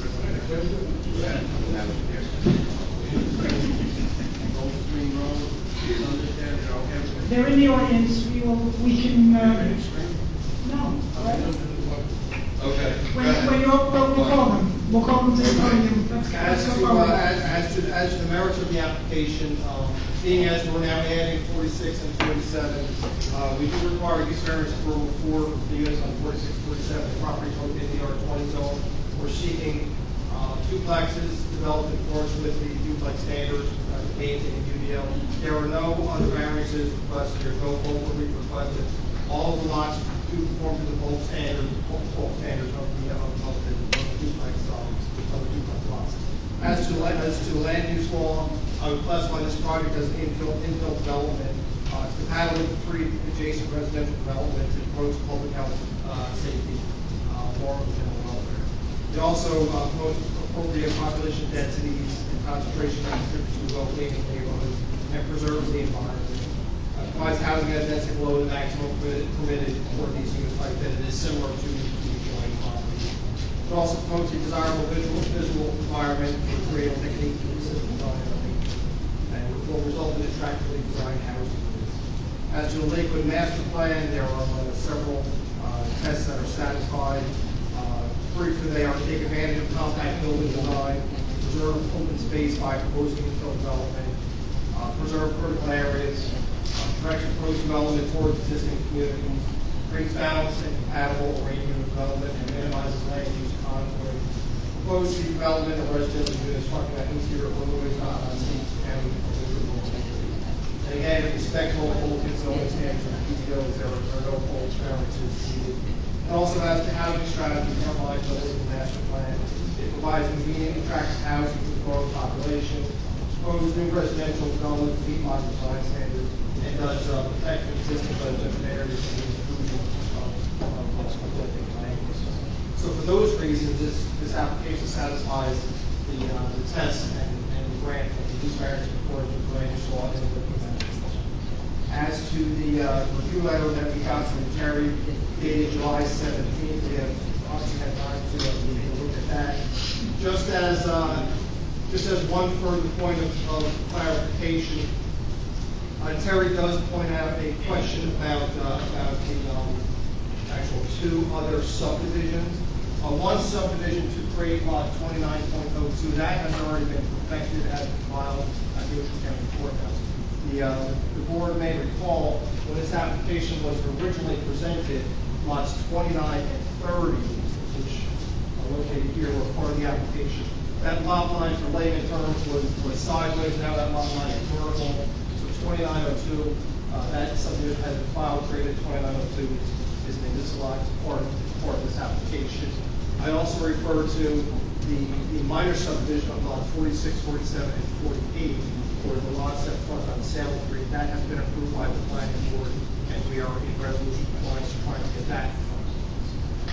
So those activities have happened. As Miriam indicated, it's not a subdivision, lots 46, 47, and 48, as they exist right now, occupy this whole piece. So the application we're here for tonight is using parts of 46, 47. There was Planning board took jurisdiction over this one subdivision. to create conforming lots. There was one minor subdivision that we went to the planning board to do, and that was the subdivision, that Glenn was just explaining, which subdivided those lots that front on Salem Street to create the pink lots that you see there are part of that subdivision. That map has not yet been filed because we're still within the midst of resolution compliance to the planning board. But that subdivision map will have to be filed prior, obviously, to completing resolution compliance on this one. Excuse me, Chair, whenever we had the application that you're talking about is SD 2318, correct? Yes. Just want it on the record. Yes. Thank you. Thank you, Terry. Yes, so we agree that 2318 Terry has to be filed before this can be perfected. That's what Terry did. 4950, right underneath it. Yeah. What's the story of those lots? They're not part of this They're application. not part of this application. No. No. Is that where the wetland run is through? Well, the wetland comes out pretty much right along this path. Continues down to the end. Okay. So going back to, just going to Terry's letter, as Mary indicated, we are proposing a shul in lot 117. We comply with all of the bulk standards of the duplex requirements.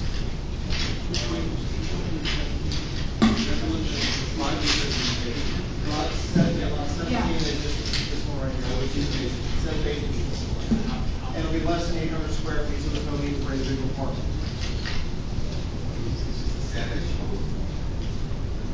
It's a shul it's a neighborhood shul. Yeah, but they're gonna walk. Well, I They believe live within the, neighborhood.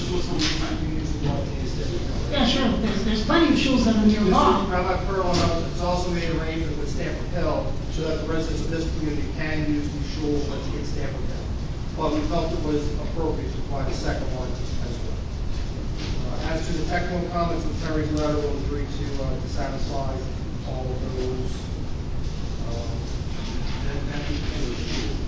Is that a private home or is it going to be registered?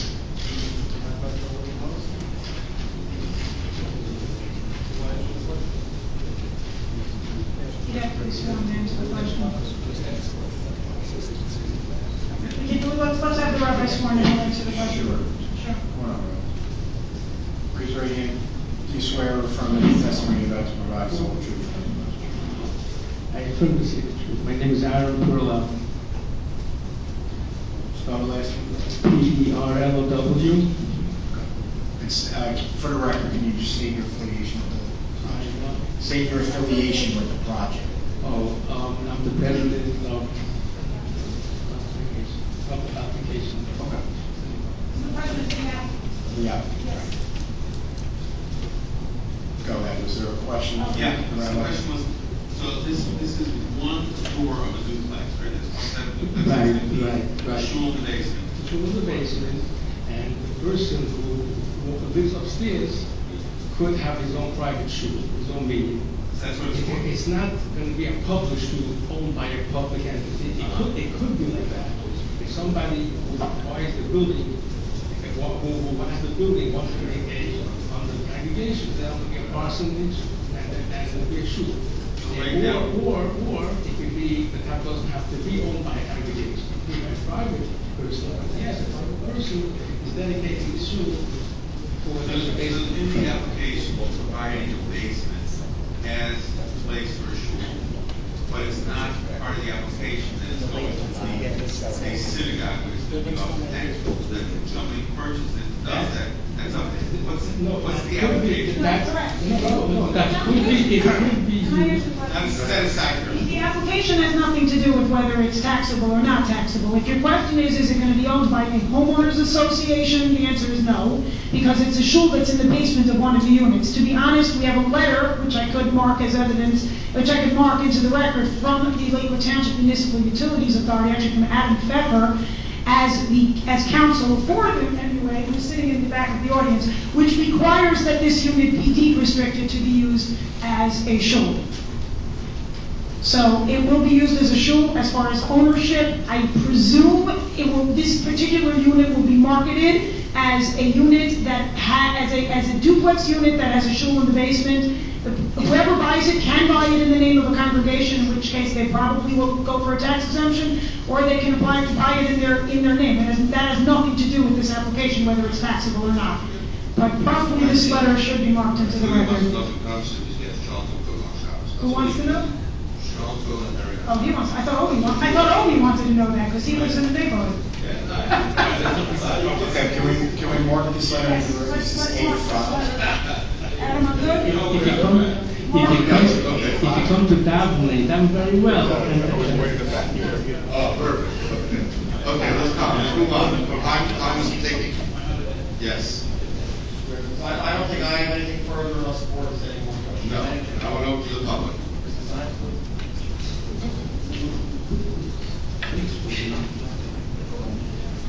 Moshe Zainis, DINS, someone to Brick Boulevard, Lakewood, New Jersey, 2201. Did you say your name? Yeah, I just said Moshe Zainis, DINS, someone to Brick Boulevard, Lakewood, New Jersey. Do you swear or affirm the testimony you're about to provide is the whole truth? I affirm. I just want to ask a question because, question to the board. I would like to know if the board knows whether this is a 30-foot wide road or a 32-foot wide road. How many people are here? Okay, what's your next question? We'll get to this. Yeah. Okay. The next question is just about the hammerhead at the end, or whatever is going to be there. If the board, you guys could explain to me how wide it is, how it's going to work. That's 2. And 3 is if there's a sidewalk all the way around on both sides, the whole thing, and by the hammerhead, is there a sidewalk around? How many people are there? I'm going to answer your question. Yeah, I want to know. The question is not a site plan. A site plan we can answer what the blacktop is going to be. What? You come back to site plan? You're not coming back to this is good.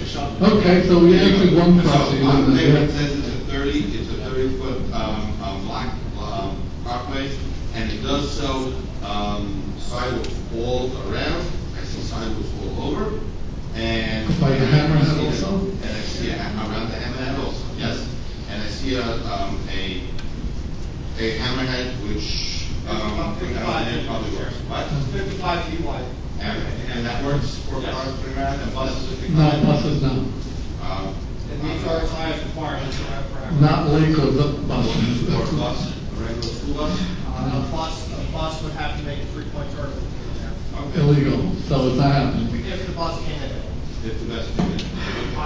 Again, it's up to the board then. The bus would probably just come to the community center for staff development, I presume.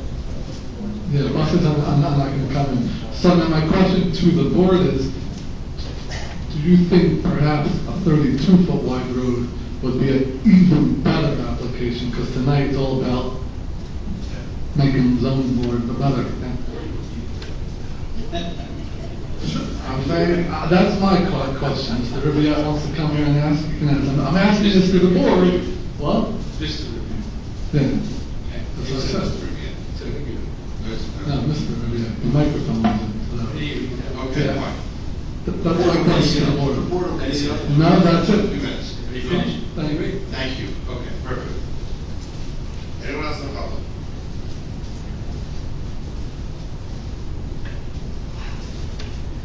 Raise your right hand. Do you swear or affirm that the testimony about to provide? State your name. Ellie Nagel, N-A-G-E-L. Say it one more time. Ellie Nagel, N-A-G-E-L. Yeah. Address. 19 Golders Road, New Jersey. I'm here representing the developments, Napper Meadows. We went to arbitration, we came to an agreement, and... Sir, I didn't hear your address. 19 Golders Green Road. That's the neighboring project. What was this neighbor? Yeah. Okay, So, I'm here representing developments, Napper Meadows. Are you part of the board? I am. Okay. Of the shore board, not necessarily the HOA board, but I was one of the people that went to the arbitration. Well, 1 second, if you're not part of the HOA, you can't represent them, you have to speak for yourself. Okay, speaking for myself, I went to arbitration with a couple of other people together with Rivera. And we all came to an agreement, myself, I was here. And we do not oppose the project as it's presented today. You do what? We do not oppose the project as it's presented today. Okay, thank you. Thank you. Okay. Anyone else want to be heard? Please step up.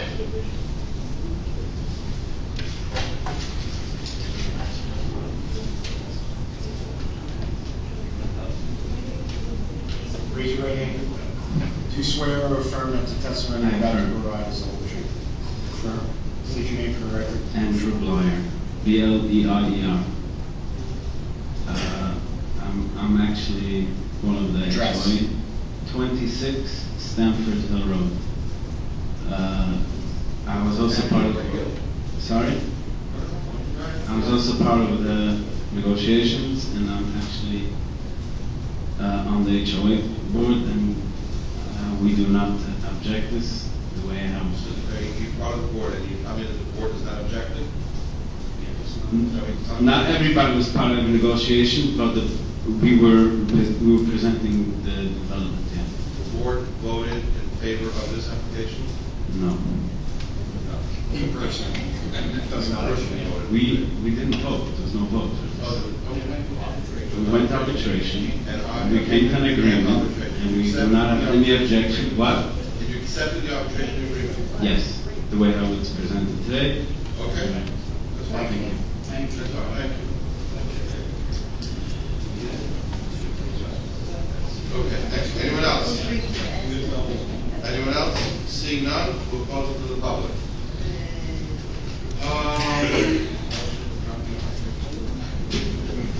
Okay, guys, what are we doing over here? We have a 30-foot blacktop, and we know that the buses can't come in because they cannot make a 3-point turn in the back. So I brought up a very good point. If you guys are okay with the 30 feet, I have no problem with it. Because it's a regular closed-in area. You're not going anywhere, there's no cars driving through over here. Buses are stopping back on the bus stop over there, and that'll call it a day. And you widen the fire truck in. More than likely, we could increase the car limit to 32. That sounds like a good idea. So we'll Can a fire truck get it? Okay, can garbage trucks get in and turn around? Rob, Mr. McFarland, can a garbage truck get in and turn around to get out? Yes. Through that thing? Yeah, yes. Yes? The fire truck? Okay. Yes. He can get it, is that a yes or a yes? Yes. Okay. That's as is. What? That's as the street is now. That's as the street is now. No, but we agreed to widen it, we did agree to widen it to 32 feet. At Lakewood Township, garbage truck, when he comes around, pick up all the garbage, he should be able to turn around and get out, so he doesn't have to back up. What? Right, but they agreed to widen to Yes. 32. 32. Yes. Okay. I have a motion? Make a motion to approve. A motion by Moise Green. And a second. Second by Judah. Okay. I have a motion from Judah, and a second. I have a motion from Moise, second from Judah, and a second roll call. Mr. Gelli. Yes, with all the third break. Yes. All the usual operations. Mr. Halverson. Yes. Mr. Langley. Yes. Mr. Natale. Yes. Mr. Vivian. Yes. Mr. Gonzalez. No. No. Mr. Halberstam. Yes. Okay. Okay, good night, good luck. Mazel Bravo, enjoy. To the chair. Thank you. Thank you. Okay, what time is it? 10:50. And what? 50, 10:50. I have 10 minutes left. What? I'm sorry, what's that? Yes, the fellow from out of town.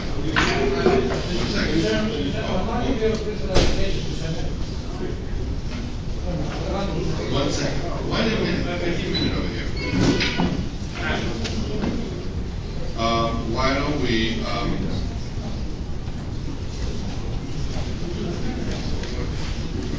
which application? 41, what is this? 4135. That is a 5-foot setback, is that what that is? With the deck? Guys, you guys want to do it or not? I'm not going to get it my application in 5 minutes. So then we'll table it. That's fine. What's the objection? Is the objection To my application. Is it applicable? I told you, there it is online. No, I don't want to make any objection without the application. Excuse me? I don't want the neighbor to make his objection until the application is heard. Correct. I don't want to bifurcate that. Correct. So he might not even have an objection after the application. And I have 10 minutes left, you can't finish this testimony in 10 minutes, therefore I probably will not be able to. And there's other people on the agenda. And there's other people there, so therefore I probably will not be able to, I'm sorry. We tried. 10:18. No, 9:18. Next week, Wednesday. Next Wednesday. Next Wednesday? You think about it, because I have to move my calendar, okay? What else is not covered? Who's next? Keita, we're not gonna take tonight. Hold on a second. Wait. Shiva Emeka Toro. Who's Shiva Emeka Toro? But I can't be Keita Meta in 10 minutes. I'm sorry. I can't be Keita Meta in 10 minutes. 121 Somerset. Seems like you can do it in 10 minutes. What's the Guys, either close the meeting or I take Shiva Emeka Toro right now.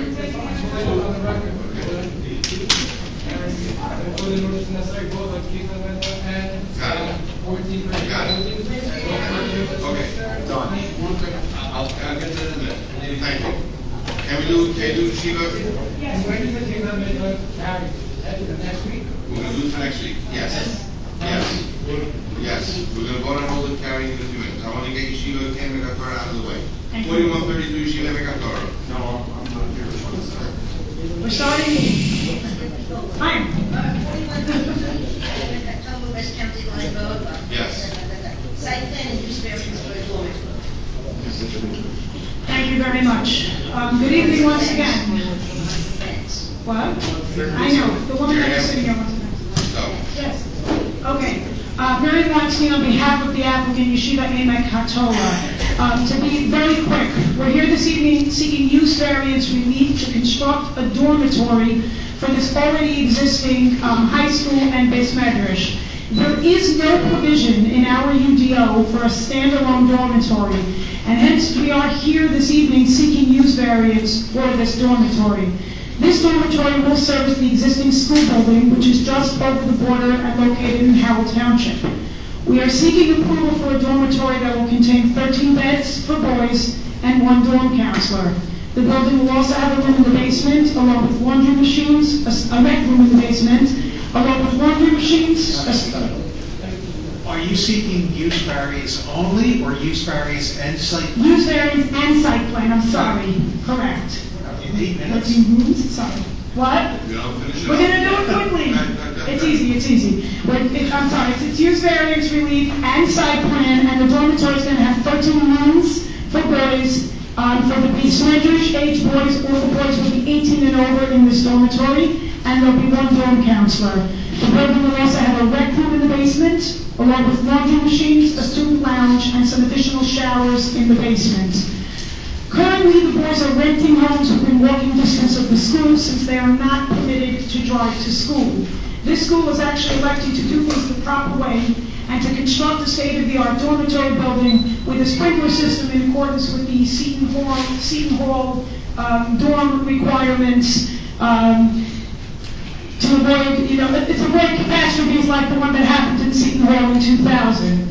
There will be sidewalk all the way from the dormitory to the school building. We will present testimony explaining how that will work. Most of that sidewalk is actually already existing. The boys will not be permitted to have cars. There will be absolutely no cars on premises. Even the dorm counselor will not be permitted to park in the dormitory. Anyone who brings a car would have to park it at the school and walk.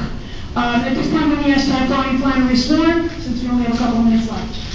You swear or affirm that the testimony you're about to provide is the whole truth? I do. Brian Flannery Jackson, New Jersey, licensed professional engineer, professional planner. Excuse me, Chairman, do you agree with our site plan comments? Yes. Okay, thank you. And the board accepts the qualifications for the record? Yes. Yes, as Miriam indicated, we're trying to do a proper dorm here. As the board may or may not know, there is not a zone that permits dormitories. It's something that's missing in the ordinance. It really should be in there. Most of the dormitories are done as an accessory use to the school. This is something, there's an existing school. This is within walking distance. It's a proper dorm. The impact is very negligible. I had a lot more to say, but I'm going to give you the shortened version. The boys are already renting in the area, so there's no additional traffic. The dorm counselor is going to be a staff member in the school, so he would park in the school, and he could walk to this if within walking distance.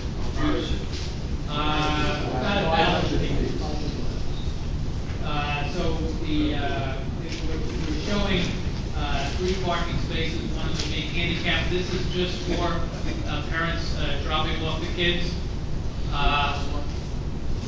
No, 3 including the and since the boys can't park, this is less impact than a house. The number of trips is less than a house. The number of cars is less than a house.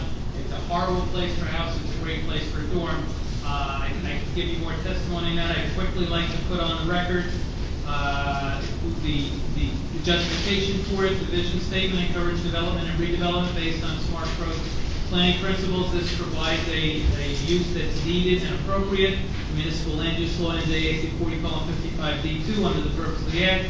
Encourage municipal action to guide the appropriate use of development of all lands in the state in a manner which will promote public health, safety, moral, and general welfare. It's my testimony that this does this. It's uniquely situated. It's on the intersection of 2 county roads. It's where a dorm belongs, not a house. Just one question, Chairman, if I could. Brian, you're not seeking both variance relief, just use. However, there's a design waiver for buffer along the non-frontage areas. You want to talk briefly on that? And we have fencing. The applicant has met with the neighbors. My testimony is we're complying with the intent of the ordinance with respect to buffer. What kind of fencing? Yeah, if I can put on the record, the neighbor was here. She sat here most of the evening, and all she really wanted to make sure was that we put on the record that we're going to be giving a fence. 6-foot vinyl fence. 6 foot, we'll have a 6 foot vinyl fence. Is there a dining room in this also? Is there what? No dining room in this building also? No. Up for the front set. They're eating in the yeshiva building. I mean, there's like a rec room in the basement, but there's no dining room, no. How many people can stay with them? There's 13 dorms. 13 dorm rooms. How many beds are there to be? No, there's 13 dorm rooms. I see 4 in the room. This is the way it's marked out. How many people? And what is the size of the building? 52. It's a maximum of 52 beds, 13 rooms, max up to 4 beds in a room. What is the maximum not requirement, it's a ordinance. Well, there's no requirement because there's no ordinance provision for it. Right, it has to meet the fire code. They're going to have to obtain building approval, so if you approve this, Do we need another exit there, fire exit and stuff like that? I can't tell you, Chairman. That's all part of building exit. No.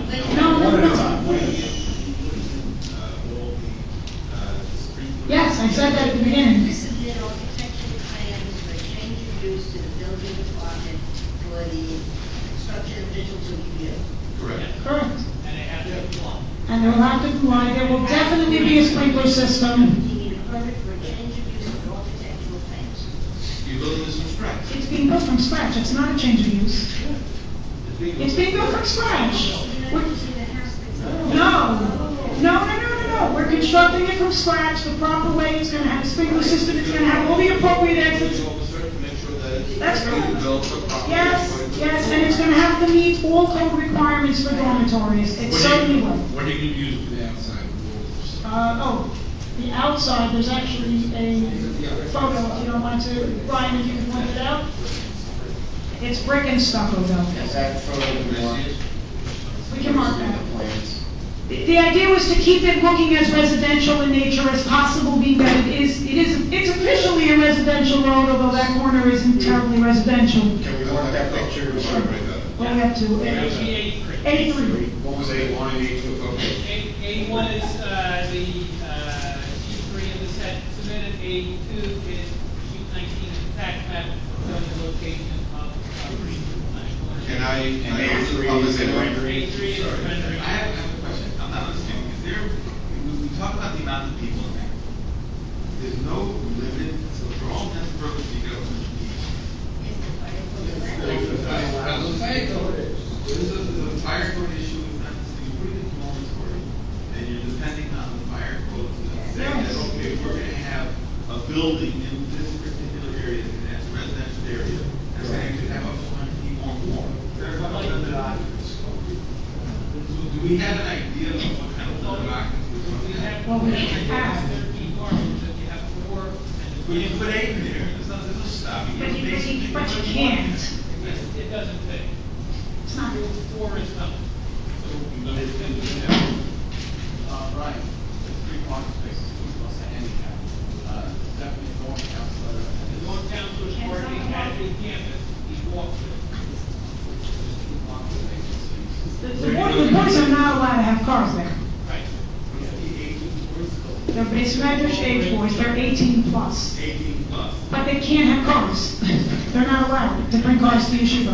How they said there's no kitchen there? There won't be a kitchen. There is no kitchen there. No, there's a need on the campus. Okay, so there will not be, that will, if this is approved, you're agreeable that there will not be any kitchen or any cooking area in this place? Correct? Yeah. I still have an issue with parking. I want to. Let me ask you a question. On campus, how many different parking lot there? There's plenty of parking on campus, and this is the way you walk in campus, so, just like at B&B where they have a parking lot and all their facilities around. I understand. There are 45 parking spaces on the campus. I And understand. no one. This building, Mrs. Weiss, Yes. like everything else in Lakewood, gets spun off or sold, or this, that, the building is going to be built, and then everybody else that's in the school, wherever it might be, can move on to something else. If you're building a structure, just add a small out to it. You want to swear that in? You're gonna get a delivery, your toilet paper, the guy's gonna drop the toilet paper, where's he parking? Coming back by. UPS truck.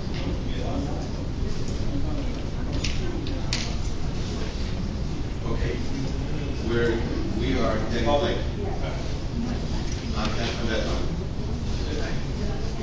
I understand the school has, and I'm not. So Andrew, we can do it if we double stack it. Okay, and this is one shot. Mrs. Weinstein. We can stack it. We can get a couple more parking spaces if we stack it. Okay, so we'll do that. 2 more parking spaces, we'll Okay, stack. and I would like to open to the public. Anyone in the public wants to be heard on a Shiva Haymaker Torah, please step up. There'll be a total of 4, 5. Raise your right hand. Go ahead. Do you swear or affirm that the testimony you're about to provide is the whole truth? State your name for the record. YAKOB, 1 Burger, And your address. 12 Shannon Court, Lakewood. Okay, go ahead. I'm running a school, and we have, these boys are in the neighborhood for the past 5-6 years. We've had them renting, they've been renting houses in the neighborhood, and the neighbors appreciate having them there, no complaints, everyone's very well behaved. And we're looking just to continue it, instead of having them rent houses and be on their own, that it should be under our jurisdiction, and we should run it properly. So it's all about, and it should be Concern done. was not anything wrong with the house itself. The concern is that it'll be spun off in 2, 3 years, 5 years, 10 years, 15 years, whatever, for something other than what we're approving So now. if I can mention that we're, at the same time, we're applying in Howell Township to build a bigger building there, so we're there to stay. And the storm is our servicing our dormitory to stay. If I took care of it. Okay, But good. it's one off, all it could be in the house, and there'll be 6 parking spaces, because you don't need a handicap for a house. Okay, thank you. Okay, that's it. Anyone else in the public? Seeing none, let's close to the public. And make a motion to approve. Motion to approve by Mayor Gelli. Can I have a second? Second. Second by Ms. Langley. Madam Secretary, roll call. Mr. Kelly? Yes. Mr. Gelli. Yes. Mr. Halverson. Yes. Mr. Langley. Yes. Mr. Naftali. Yes. Mr. Ribbiat. Yes. Mr. Gonzalez. Yes. Mr. Halberstam. Yes. Okay. Thank you. Can I have a motion to pay bills? Wait, you didn't carry 121 Somerset. Oh, we have to carry, I'm sorry. Let's go back. I make a motion. One second. You're right. Let's go back to 4135. Sitting here, and he wants to know what they're carrying. We're gonna do that right now. I'll do it right now. And 121 Somerset. 41, 21 minutes. Okay, Yeah, what wasn't 121 carried yet? Somerset. One second, wait. Franny, help me out here. What wasn't carried yet? 3935B, K-10 Mayton. Was not carried yet. Was carried, okay, that was carried. I-20 was carried. That one was carried. 4128, 121 Somerset. We do September 18th? September 18th, 9/18. Okay, do it. Okay, what do you got? Okay. What? It's a small one, and if they don't get to it, you don't get to it. Okay, we need to carry 4135. One second. 4135. September 18th. Next week. Can I have a motion to carry 4135 and 4128, 121 Somerset to 9/18? Yeah. Okay. And we'll make clear Usually there. go to 9/18. Case of maintenance, you're in your own, so he doesn't have to. Okay. Okay, to the camera. Thank you. Okay, everyone's for pay bills. Motion to pay bills. Can I have a resolution? 2 resolutions. We pass them. Everyone in favor of the resolution? Yes. I vote aye. What?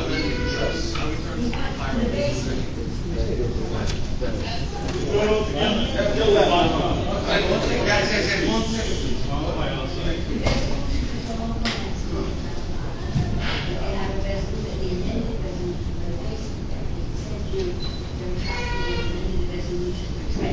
Okay, so. That's okay. Yes. Okay. Okay. 4129, that was carried too. The number, you get a name. Yes. Paige Pearlson. What? 4129, Paige Pearlson. Yeah, you have it before you got it. Okay.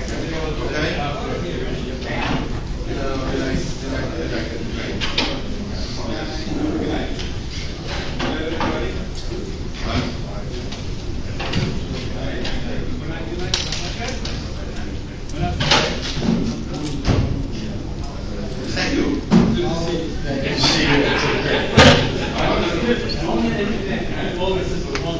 Yeah, definitely. By the way, when you come next time, There won't be another meeting.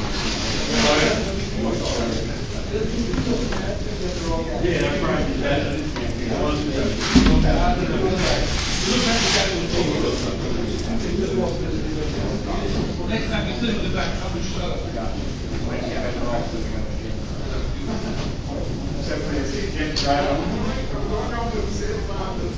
Okay, good. It's too late to drive.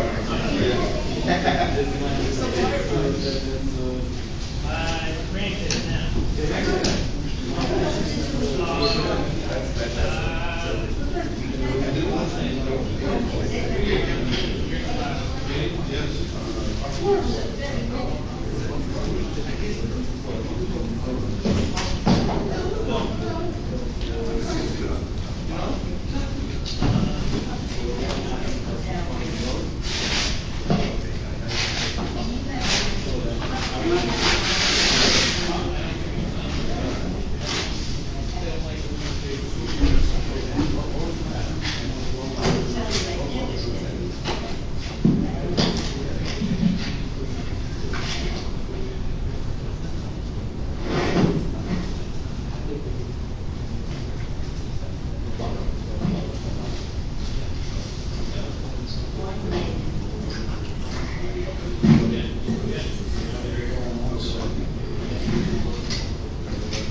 Good night. I hope you enjoyed yourself.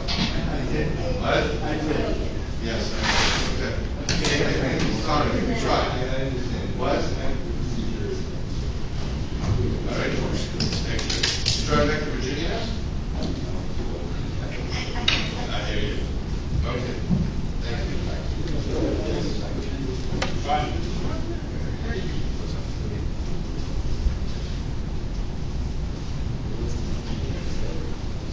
Look, I'm not going to get any lighter.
I just want to give you a heads up. Okay, thanks. And listen.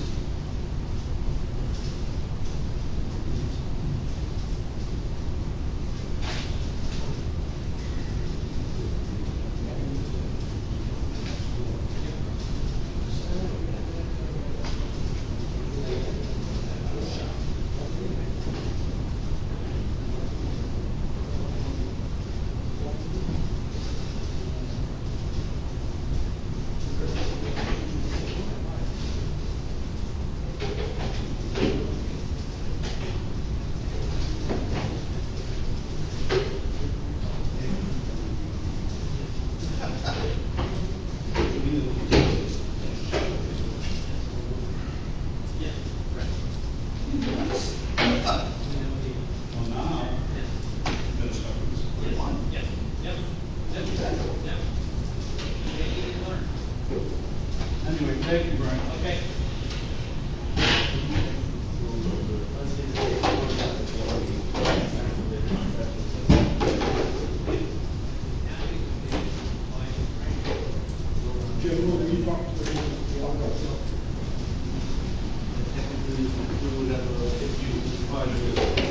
Yeah. You're not going to put housing. Oh, that's my question. No, you can put parking. I'm not asking. Not housing. Not bad with pots today.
All right, you got this last door, I gotta lock the elevator up. Yeah, I got it.